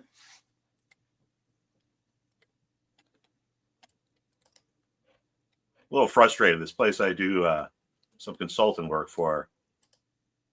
All right, do you see it? Yep, I got you there. Okay. Yeah, this place I do consulting work for, I'm trying to submit my payment information, and it's saying I got to make it from the 15th to the 31st. But there is no 31st. No. Wow, they figured out the perfect thing. Yeah, I'll pay you on the 30th of 31st of every month. Well, half the month don't have a 30th day. Exactly. I read that contract, I guess. Yeah, it's frustrating. Anyway, something really I think we should talk about right out of the gate here is this sentiment reading from the AAII, because we're at real extremes now. The bearish sentiment is and this just came out 2 days ago. So the bearish sentiment is like 61%. That's almost twice the historical average. And the bullish percentage is about 19%. Now, the last time we were at this much of an extreme was September of 2022. And that would be, let's see, right in here. Okay. Yeah. So again, last time people were as bearish as they are now was like right in here. And that comes after this, this sell-off here. And of course, in hindsight, that was a good time to buy. Right. That was the final capitulation. We might not have known it at the time, but that was sort of the final capitulation everybody made. Yeah. And basically what happens is it's pretty cool, I think. But if people are extremely bearish, they sell. And when they're done selling, the only place the market can go is up. Right. And so it's not surprising. And I mean, this isn't going to play out like immediately or instantaneously.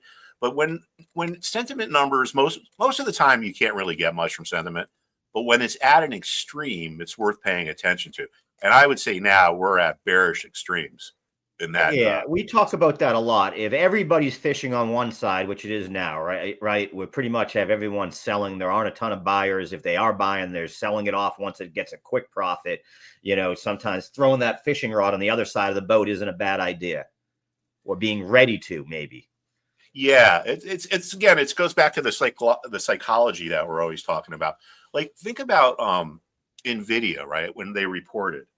So I didn't really take a deep dive in the numbers, but I just read the headlines, and supposedly the numbers were good. And what happened to the stock, right? The price action was pretty weak. It opened at the highs of the day, and it closed at the lows of the day. Now, there's an old thing on Wall Street that we call either the crowded trade or the buy on the rumor, sell on the news, which I'm sure you all have heard, buy on the rumor, sell on the news. Think about what that means, right? People are anticipating great news coming out. So there's a rumor whatever, that NVIDIA is going to have blowout numbers. So people buy ahead of the earnings and they get full positions. In the institutional world, generally a money fund or a money manager takes a position by a percentage. So they might say, all right, we're going to put 3% of our portfolio into NVIDIA. And that's it. Once they got a 3% position, they're not going to be buying anymore. Right. Unless the stock falls enough that, they got to. And even with some ETFs and stuff, they can't, right? And some funds have maxes on that you can only have X amount. And especially when things are going up, we've seen that where they're forced to sell also. Yeah. That is true. And a lot of that comes from the clients. Like, people think that the hedge funds run Wall Street, but that's wrong. Who runs Wall Street? Who's at the very, very top of the chain? It's the pension plans. Those are the people that run Wall Street. If you're CalPERS, California State Public Retirement, whatever, I don't know how many billions, if not trillions, they have. But let's just say you're the manager, you're the person who runs that pension plan, and you say to yourself, you know what? I want to put 5% of my assets into small cap value stocks. So then what they got to do is they got to go out and they got to find money managers that specialize in small cap value. And those might happen to be regular money managers. It might happen to be, a hedge fund. But then all the managers, they fight for this business because that's how they get paid. These guys like Steve Cohen and Paul Tudor Jones, they're not rich from trading their own money. They're rich from trading other people's money and getting the fees from it, right? A lot of people don't seem to understand that. When I was at my last money management firm, we had a hedge fund. It was a long only. It wasn't very sophisticated. We had two clients in it. And one was a church endowment and one was a pension plan. But anyway, the point is when these pension plans are looking for people to manage their money, what they do is they go into their databases and they type in, all right, well, we want a firm that's been around for 5 years, that manages at least $1 billion, small cap value, track record, blah, blah, blah. And then it'll spit it out. And then they come and they visit the money managers, or the money managers go and visit them, and they put on the dog and pony show and schmooze them. And that's just part of how the business works. Without a doubt. And they are, and now that in the same way, those sovereign funds, right? Whether it be Abu Dhabi or Norway or the Saudi fund, same thing. They're leading the markets. Yeah, exactly. And a lot of times that Abu Dhabi he has $1.4 trillion at his disposal. Wow. And when you got that much money, man, it's just got to get hard to invest because you're in everything. Like literally, they were talking about all the things like in the tech world that he's invested in, and it was everything, but he has to, right? Because he's got to deploy that at capital somewhere. Yeah, it's basically just going to be the market. But what he'll do is, maybe they manage some money in-house, but a lot of that gets farmed out. And that's where the competition comes in. Oh, and, there's a lot of funny stuff that goes on there. I'll just give you a couple stories from my own personal existence, right? This firm I worked for back in the early 2000s, it's no longer around, but it was called Lombardia Capital. And there was one of the guys that started it was this complete narcissist, just like one of the worst people I ever met in my life. So we got money to manage from the state of New Mexico, and it was like $100 million. And he was in charge of that portfolio. And the performance was abysmal. If there was like it wasn't even bad, it was abysmal. It was like standard deviations away from the mean. If there was like 100 funds managing money, we were like the second one from the bottom. Oof. So anyway, they were going to fire us, right? Makes sense. You give someone money to manage, they do a bad job, you fire them. So guess what happens? At the time, Bill Richardson was running for governor of New Mexico. I think he's since passed away. So this guy, who's the portfolio manager, Tom, throws a fundraiser for him at the Rainbow Room in New York City, all right, where he raised, I don't know how many tens of thousands of dollars. So instead of the state of New Mexico firing us, they gave us more money to manage. It was like the quid pro quo, So it's like awesome. Your performance is abysmal, but you donate to the governor, so you get more. And we saw that with the president here, right? All those companies that bowed down for the inauguration and gave millions that were supporting the other side. And Market Shark, thank you very much. We love you too there. Thanks for not missing a show. But this, the sad thing about that is who suffers from that? It was a teacher's pension plan. So the teachers in the state of New Mexico probably don't realize that they're governor was using their pension plan as his personal plaything, kind of like Jimmy Hoffa with the Teamsters, right? You know? Yeah. Oh yeah. I mean, that's exactly what it was. They use it like it's their personal bank account to do what they want. And then we managed money for the state of Ohio. And a lot of times, if you manage money for a state pension, they give you these parameters.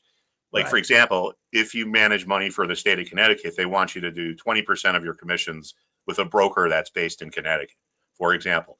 So we managed money for the state of Ohio, and they had a really high directed amount. It was like 70% of their business needed to be done with brokers in the state of Ohio.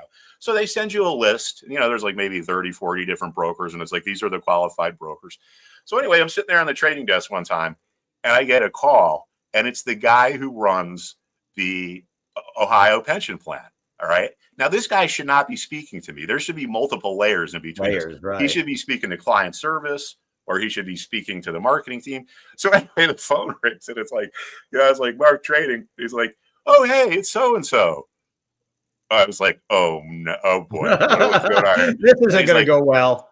I just want to let you know you're doing a great job. Really appreciate it. And he's like, and if you can, do you mind if you can try doing some business with this firm, which is basically him saying, do business with this firm or we're going to fire you. And I'm like, yeah, sure. So I call up the firm, and it's, you hear the beeping. It's like beep, because the call is being recorded, beep. And I'm like, oh, I'm so-and-so from Lombardi Capital. And the kid who answered the phone was like, oh, did Uncle Freddie tell you to call? That was yeah, I mean, that's nepotism in the world of Washington, D.C. is not something we're not used to. Well, people, people don't realize a lot about this, how the pension world works, right? There's some pretty unsophisticated people in pretty important positions. We manage money for a firefighters union down in Georgia. And I remember we went down to go visit them. And, we're very nice guys, very nice people. But the guy who ran the pension was a retired firefighter who got voted in. He didn't have any background in financials or finance. He was basically reading the Wall Street Journal and watching CNBC, and he was in charge of the pension. But yeah, so a lot of people don't really know about like some of these shenanigans that go on behind closed doors. And it's not just managing money. It's, people get into every part of the world. But yeah, I can tell you from the restaurant world to the same thing. Oh, I'll invest in your restaurant. By the way, my uncle owns a linen company, so you now use that linen company. And my other uncle works for a food distributor, and you're now going to use them for all your produce.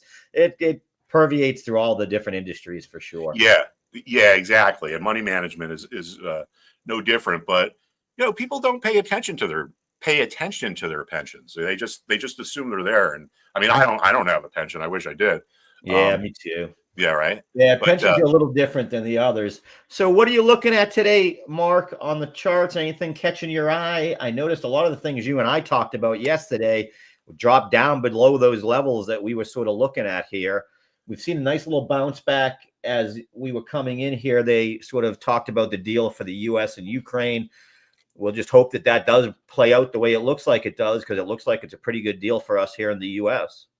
Yeah, that's I mean, when that war started, everyone was like, oh, it's going to be over in 2 weeks. And here we are, 3 years later? 3 years later. And, who the hell is running the show over there, But now this is kind of important. And this is, it's pretty much the same picture as yesterday. Here's our technology sector, but we come into this big, massive sell-off here.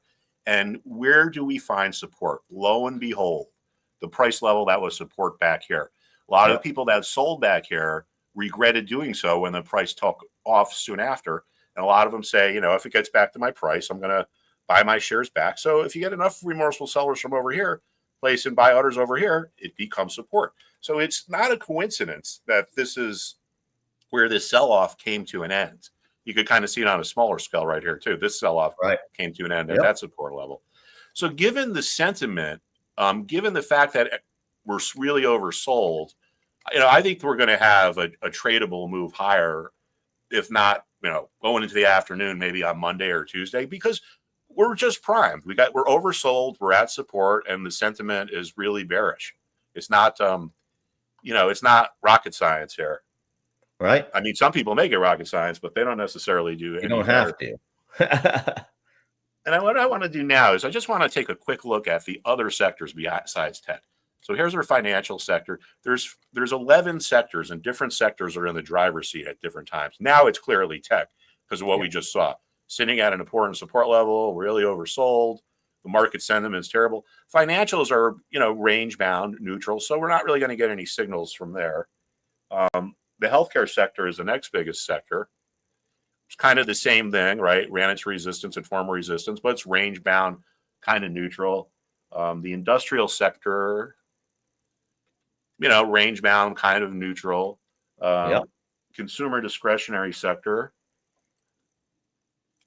All right. Now, this will be something important to watch too here, right? Absolutely. If this holds and starts to rally and tech starts to rally, that's going to bring the broader market higher. So I would be watching this, and I would be watching the XLK. And let's just see what XLC looks like. This is communication services. People say big tech, but believe it or not, Amazon and Tesla are in the consumer discretionary industry. Google and Facebook are in communication services. But there's not really much going on here. So I would say it's really important to watch the tech sector as to get direction in the broader market. Now, let's just kind of follow up on Tesla from yesterday. Do you know the story of Tesla? We went to Thomas Edison. No.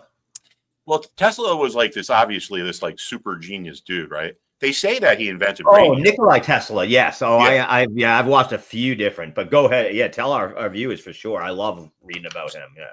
So he went to Thomas Edison, and Thomas Edison said, "Hey, if you can do this, I'll give you $50,000." And Tesla took him at his word and went out and did whatever the hell it was that he did, and went to him and said, "Where's my $50,000?" And Edison was basically like, "I never said that. What are you talking about?" Or maybe I was joking.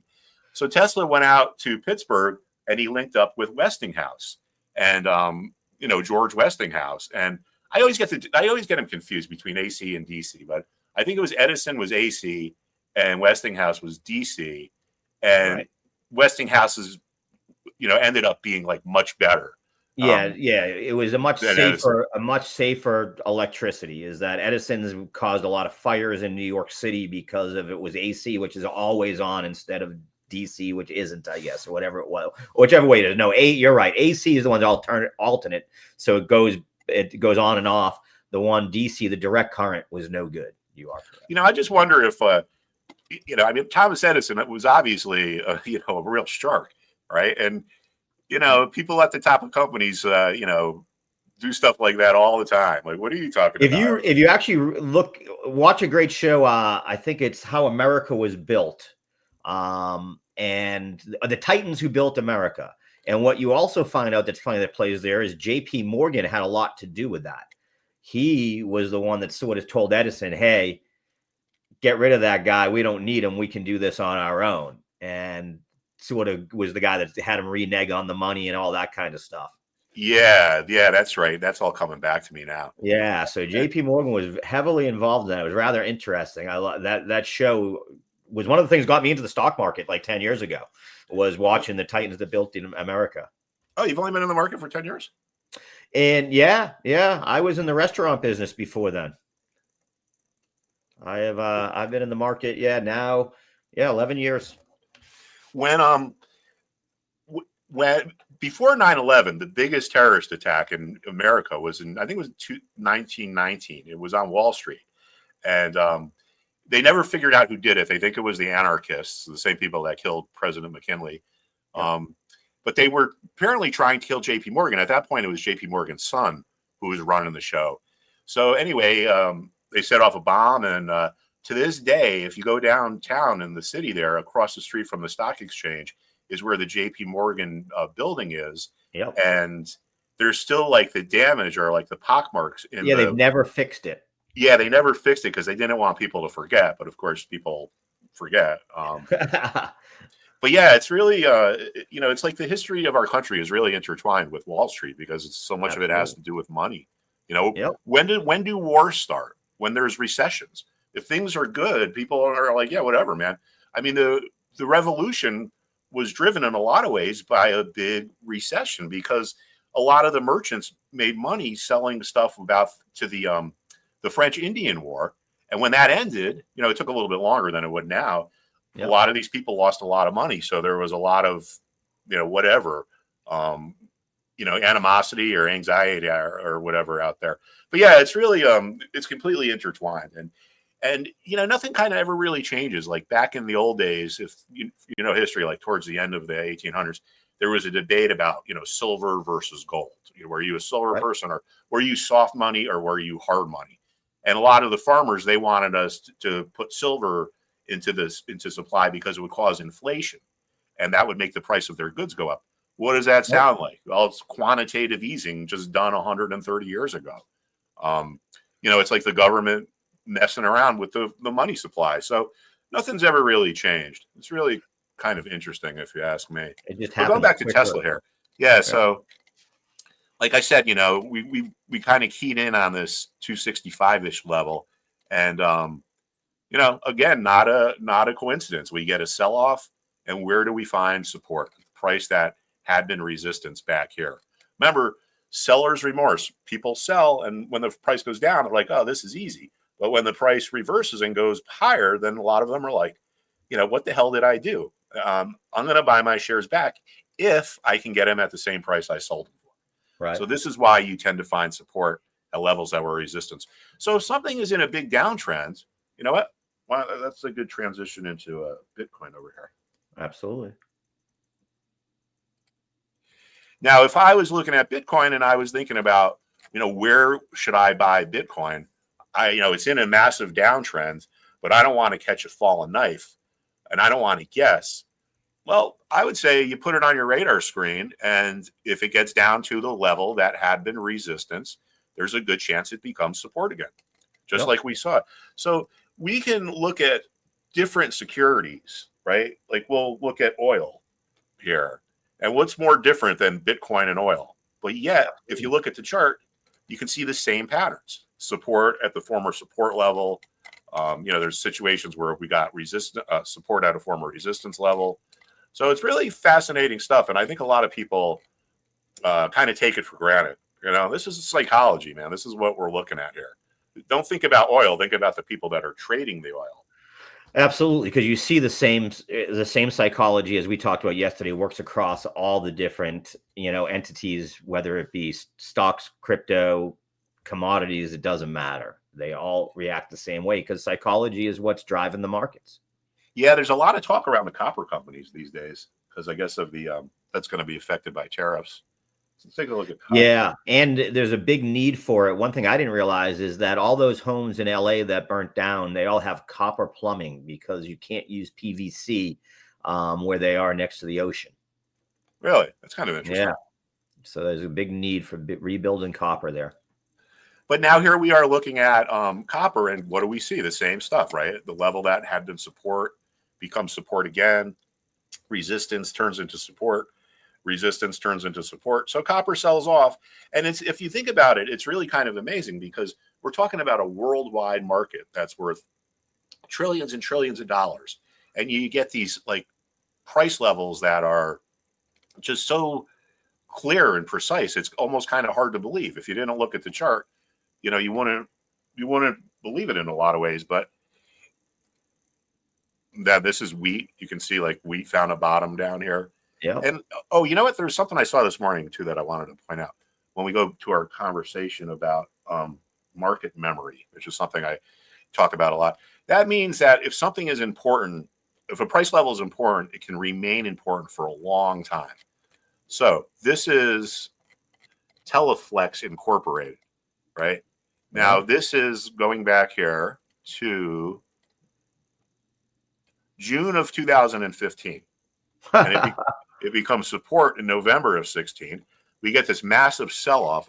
There's some kind of, I guess, I don't know if people are talking about accounting issues or whatever. But anyway, regardless, it's not a coincidence that this is where this massive sell-off came to a pause. It's a level that was important like 10 years ago. Yeah, it is insane how that works. Yeah, it really is incredible. And you could see like similar to here, right? The level that was resistance in August of 16 becomes support in September of 22, and it becomes support in November of 23. So one of the most interesting versions of this I've ever seen or I should say example, is let's look at Bristol Myers Squibb here. Yeah. All. So this goes back to 1968, but look at this here, right? So internet bubble, where does this stock find a top? Right around 74.50. Fast forward, 17 years, where does it find the top? Like at the same price, that's 17 crazy. years later. Yeah. And then even further out, it acted as still resistance until it broke through it. Yeah. Yeah. And it took a while to get through. Yeah, it really is. It is amazing. Jeremy Vreeland always says, look further left, you'll find something. yeah. Now look at this. This is our SPY ETF, our financial ETF. And we can see an example of market memory here, right? So this was the peak. I mean, let's keep in mind here, we're looking at a 25-year period here. Yeah, yeah. Right. So June of 07, we run into resistance around 31. This is XLF. Yeah. Same thing in January of 18, January of 20. And then we can see some of the same stuff that we talked about. The level that was resistance way back here became support up here. Yeah, absolutely. Yeah. It just, there's no other way to put it. This price action is what matters, and the psychology of price action is what you need to be watching. There's a lot of fancy gadgets and things you can use out there, but the bottom line is most of it is all based upon this psychology. And you talked about it yesterday too. Sometimes it's based around round numbers, right? We see that a lot. It definitely is. Yeah. I'd watch Netflix today as it approaches 1,000. It's at 978. It was at 1050, I think, was like its all-time high. So it's got room to run 1064. But I'll guarantee you it isn't flying through 1,000. It's going to have some sell-off at 1,000. Yeah. Yeah. Because that's just, people think illogically when it comes to money. But I have found kind of amazing, going back to the internet bubble days or going back more recently to like the Reddit days. Like there are people that if they want to buy a new dryer, they spend like 3 weeks waiting for it to go on sale or seeing which store is the best price, to save $500 or to save $300. Then you get people that jump in some chat room and some dude that roaring kitty guy says, oh, you should buy this. And they put $20,000, $30,000 in it without even thinking. Yeah, it really is. And that's I love that. I've never thought of that as a way to describe it. Your patience. And I would use it like I'm one of those guys. I'm addicted to Diet Coke. And I know that every 4 weeks or so, it goes on sale where you buy 3 12-packs and you get 2 for no charge at my Kroger. I wait. If I'm out, I wait another day or two because I know I don't want, I might buy a can of it, today, but I'm not buying my 3 cases because it's going on sale next week. Understand that if you are patient, that is a good thing to be sometimes in the market. So how many Diet Cokes do you drink a day? It's not that terrible, but me and the wife, probably, I'm good for about 5, I'd say 5 or 6. Really? Wow. Yeah. My wife is big addicted to Diet Coke. I mean, every night she comes home with a big bottle or, I don't know. It's definitely the worst things I could be addicted. Not much worse though. Soda is not good for you. And I know diet soda is just as bad as regular soda, but yep, it is. It's my weak spot. Yeah, that's why I try to stick with water and beer. That's right, and beer is mostly water, anyways. Yeah, I guess people are talking about the price of beer is going to go up because of the aluminum in the cans. If another victim of the tariffs. That's why you need a kegerator in your house. Yeah. But look at the Coca-Cola chart, right? Yeah. Same stuff we saw before. Resistance over here became support here. So resistance in February through April of 24 becomes support in May of 24, November of 24, and then January of 25. So looking at this chart, if this thing keeps rallying, let's figure out where Mark would place his sell target. Probably right there. This former resistance, which we're almost at it. But again, it's just a good example of how you see the same chart patterns in very different securities because. But I also think it's important for something that you just said there. You have many years as an institutional investor understanding the psychology of the market. You didn't see him there say, I'm going to try to chase this because it's on a run. What he's looking at is what is the level that I would be looking to sell at, not at the level that I'm necessarily looking to buy. And I think that's a very big takeaway for our retail traders to understand is, yeah, we all want it to break that 72 and run like a dog, run like it can. But history has shown that at 72, you probably want to be taking off your load, not putting it on. Yeah, I mean, if I was trading this, I don't mean like long-term hold, but if I was trading this, that's where, and I was long, that's where my target would be. And then, the good traders are nimble. Say it gets to the resistance and say it does break through. Well, then you just, and you think it's going to break out. Because then that's going to be hopefully my support and it's going to give me a zone to know where I'm going to set my stop loss otherwise. Exactly. So if you say, I'm going to sell it if it gets to 72, it gets to 72, you sell it. It's like, great. Now let's say it goes to 73 or 74 and you think, you know what, this resistance is broken. This thing's going to keep on going. Well, you can just jump right back in on the long side. Absolutely. The good traders have that ability to. Well, and the part that I'd point out is if you look at it last time when it hit 72 on that last time, it's down. You would have let it go all the way to 69 or so. It looks like, back in your October there. Yeah. If you, right where your thing is now, if you went up, if you sold it at that 72 there, if you didn't, rather, it dropped all the way down. Yeah. Yeah. So So, I mean, you can see that, it doesn't need to be complicated.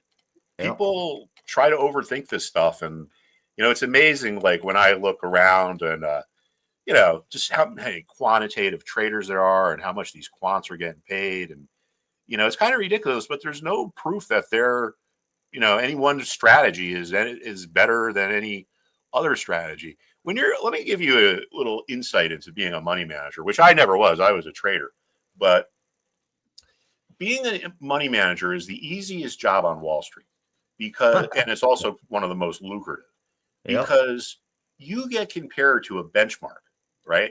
If you're a small cap value investor, they're going to compare you to the Russell 2000 value index.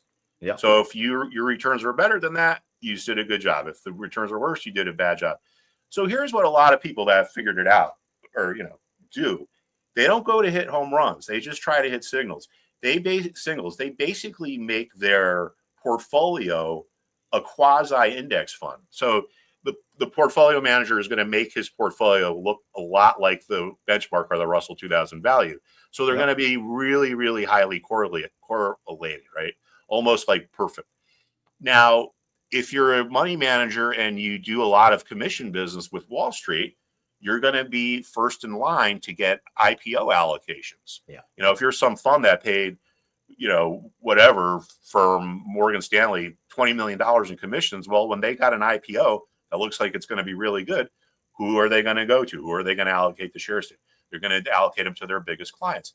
So if this particular money manager spent a lot of, did a lot of commissions and maybe got 3 or 4 IPOs over the course of the year, that could contribute to what we call alpha, which is the excess return you have over your benchmark. So, the benchmark might be up 10% and you might be up 10.5%. And it's like, hey, we beat the benchmark. We're doing great. That's it. It's Stephen Flanagan mentioned before you came on, a lot of times you'll see an asterisk in those funds too that says we have the right to use currencies in this also with some of the money, and it's a percentage.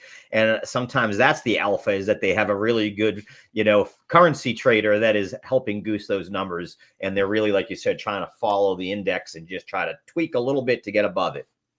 Yeah, exactly. So what happens to a lot of people, and this is what happened at the last firm I was at and why it went under, is because these 2 young guys that took it over, they wanted to be like the greatest money managers in history. Instead of just trying to hit singles, they went and swung for the bleachers every chance they got. And, it ended up blowing up because. Yeah. I mean, look, ARC almost blew up. I mean, how big they are. And, sure, COVID was great for her, but then she had a really tough year and a half after that, right? Who is that? I'm sorry. ARC. Kathy Woods. Yeah. Oh yeah, I haven't heard her name in a while. Yeah, well, it's been bouncing back because tech's back on fire. So yeah, well, things come in and out of vogue. Actually, doesn't Tuttle have like a opposite to Kathy Wood fund? No, it was the Kramer, inverse Kramer. And he did close that down, but yeah, he that was where how Tuttle Capital sort of got its start. Was really that was the big one, was the inverse Kramer. But there are no, he did Sark, SARK. Yeah, I don't know if that's his or if that's somebody else's, but yeah, you're right. He actually did have one. But that's an anti Kathy Woods. Yeah, well, I guess it's it's all about marketing, right? Yeah, no, it is with the funds. It's what's hot now, right? It isn't we see that with these fund managers, they become hot. That's why I always, point to looking, that's it for me, is I'm not looking for the new, and you just brought up a good point from someone who has been in that business. When you're looking for your 401ks and you're looking to put money, if you are looking with a private equity and stuff like that, I want to see a track record over a decade or more. I don't want to see who's been the Johnny come lately, because again, if you got into, everybody thought they could trade stocks during COVID, right? Because everything went up from the bottoms and everybody had excess money. It's that same type of philosophy where I want to see somebody like Peter Lynch that was successful year after year after year after year running my money. Yeah, it's hard because there's an old saying on Wall Street, like, it works until it doesn't, right? And someone might have a particular style or whatever strategy that's like really hot for 2 or 3 years, but then the market changes, it evolves, and if they can't change with it, then they say that the average hedge fund is in business for 5 years, and I believe that because I worked at 3 of them. Yeah, all for about 5 years. You know it from the inside, and you were on it a few times. Yeah, I mean, yeah, for every Citadel out there's a million little ones. I mean, I remember Copper that was big for a year or two that went under, Copper Umbrella or whatever it was. And like we said, Melvin, and you've talked about a couple that you worked for that have gone under. There's thousands of them. Yeah, it's very hard to find a guy like the guy who brought me into the business, Mario Gabelli, who's literally had good performance for 40 years. Right. If everyone could be Berkshire Hathaway, then there'd be 30 of them, right? Yeah. Exactly. I haven't looked at that in a while. Let's take a look. They're doing really well because people like the fact he's got all the money on the sidelines. They were up pretty well this morning. I haven't looked at it since the market opened. I'm not really a fan of Warren Buffett. Not that I dislike him, but I think if you're rich, you should at least drive around in like a really nice car. He refuses. He says the only thing different from him and us is he flies private. Yeah, right. He lives in Omaha in the same house he's lived in for like 60 years or something. Yeah. Well, hey, I guess it works for him, but I don't know. If I got money like that, I'd have my Lamborghini SUV sitting out in the driveway. I mean, they was just a good article because he's, he named Greg Abel as his successor, but it was also talking about his son. Wall Street Journal had a good thing on his kid because his kid's going to be the non-controlling chairman so that they don't change the company to philosophy too much. So he's basically going to be there to make sure that no one tries to change what the philosophies that Warren has put in place. I thought that was interesting. Yeah, well, we'll see. I'm sure there's a lot of people that are mad that they didn't get that job, but I guess it's the guy's kid. What are you going to do? Brings me to an interesting point, though. If we look at the financial sector, sometimes sectors are kind of dominated by 1 or 2 stocks. So this is our financial sector. There's probably 30 or 40 stocks. Berkshire Hathaway is 12.8% of this, and we'll just drop down to the American Express is 2.3% of this. So if Berkshire Hathaway is moving one way or the other, that's going to move the sector, and that's going to in turn move the rest of the stocks. And a lot of this there's a lot of correlation amongst stocks and sectors sometimes, and it has to do with the way ETFs are traded and the arbitrage process that happens behind it.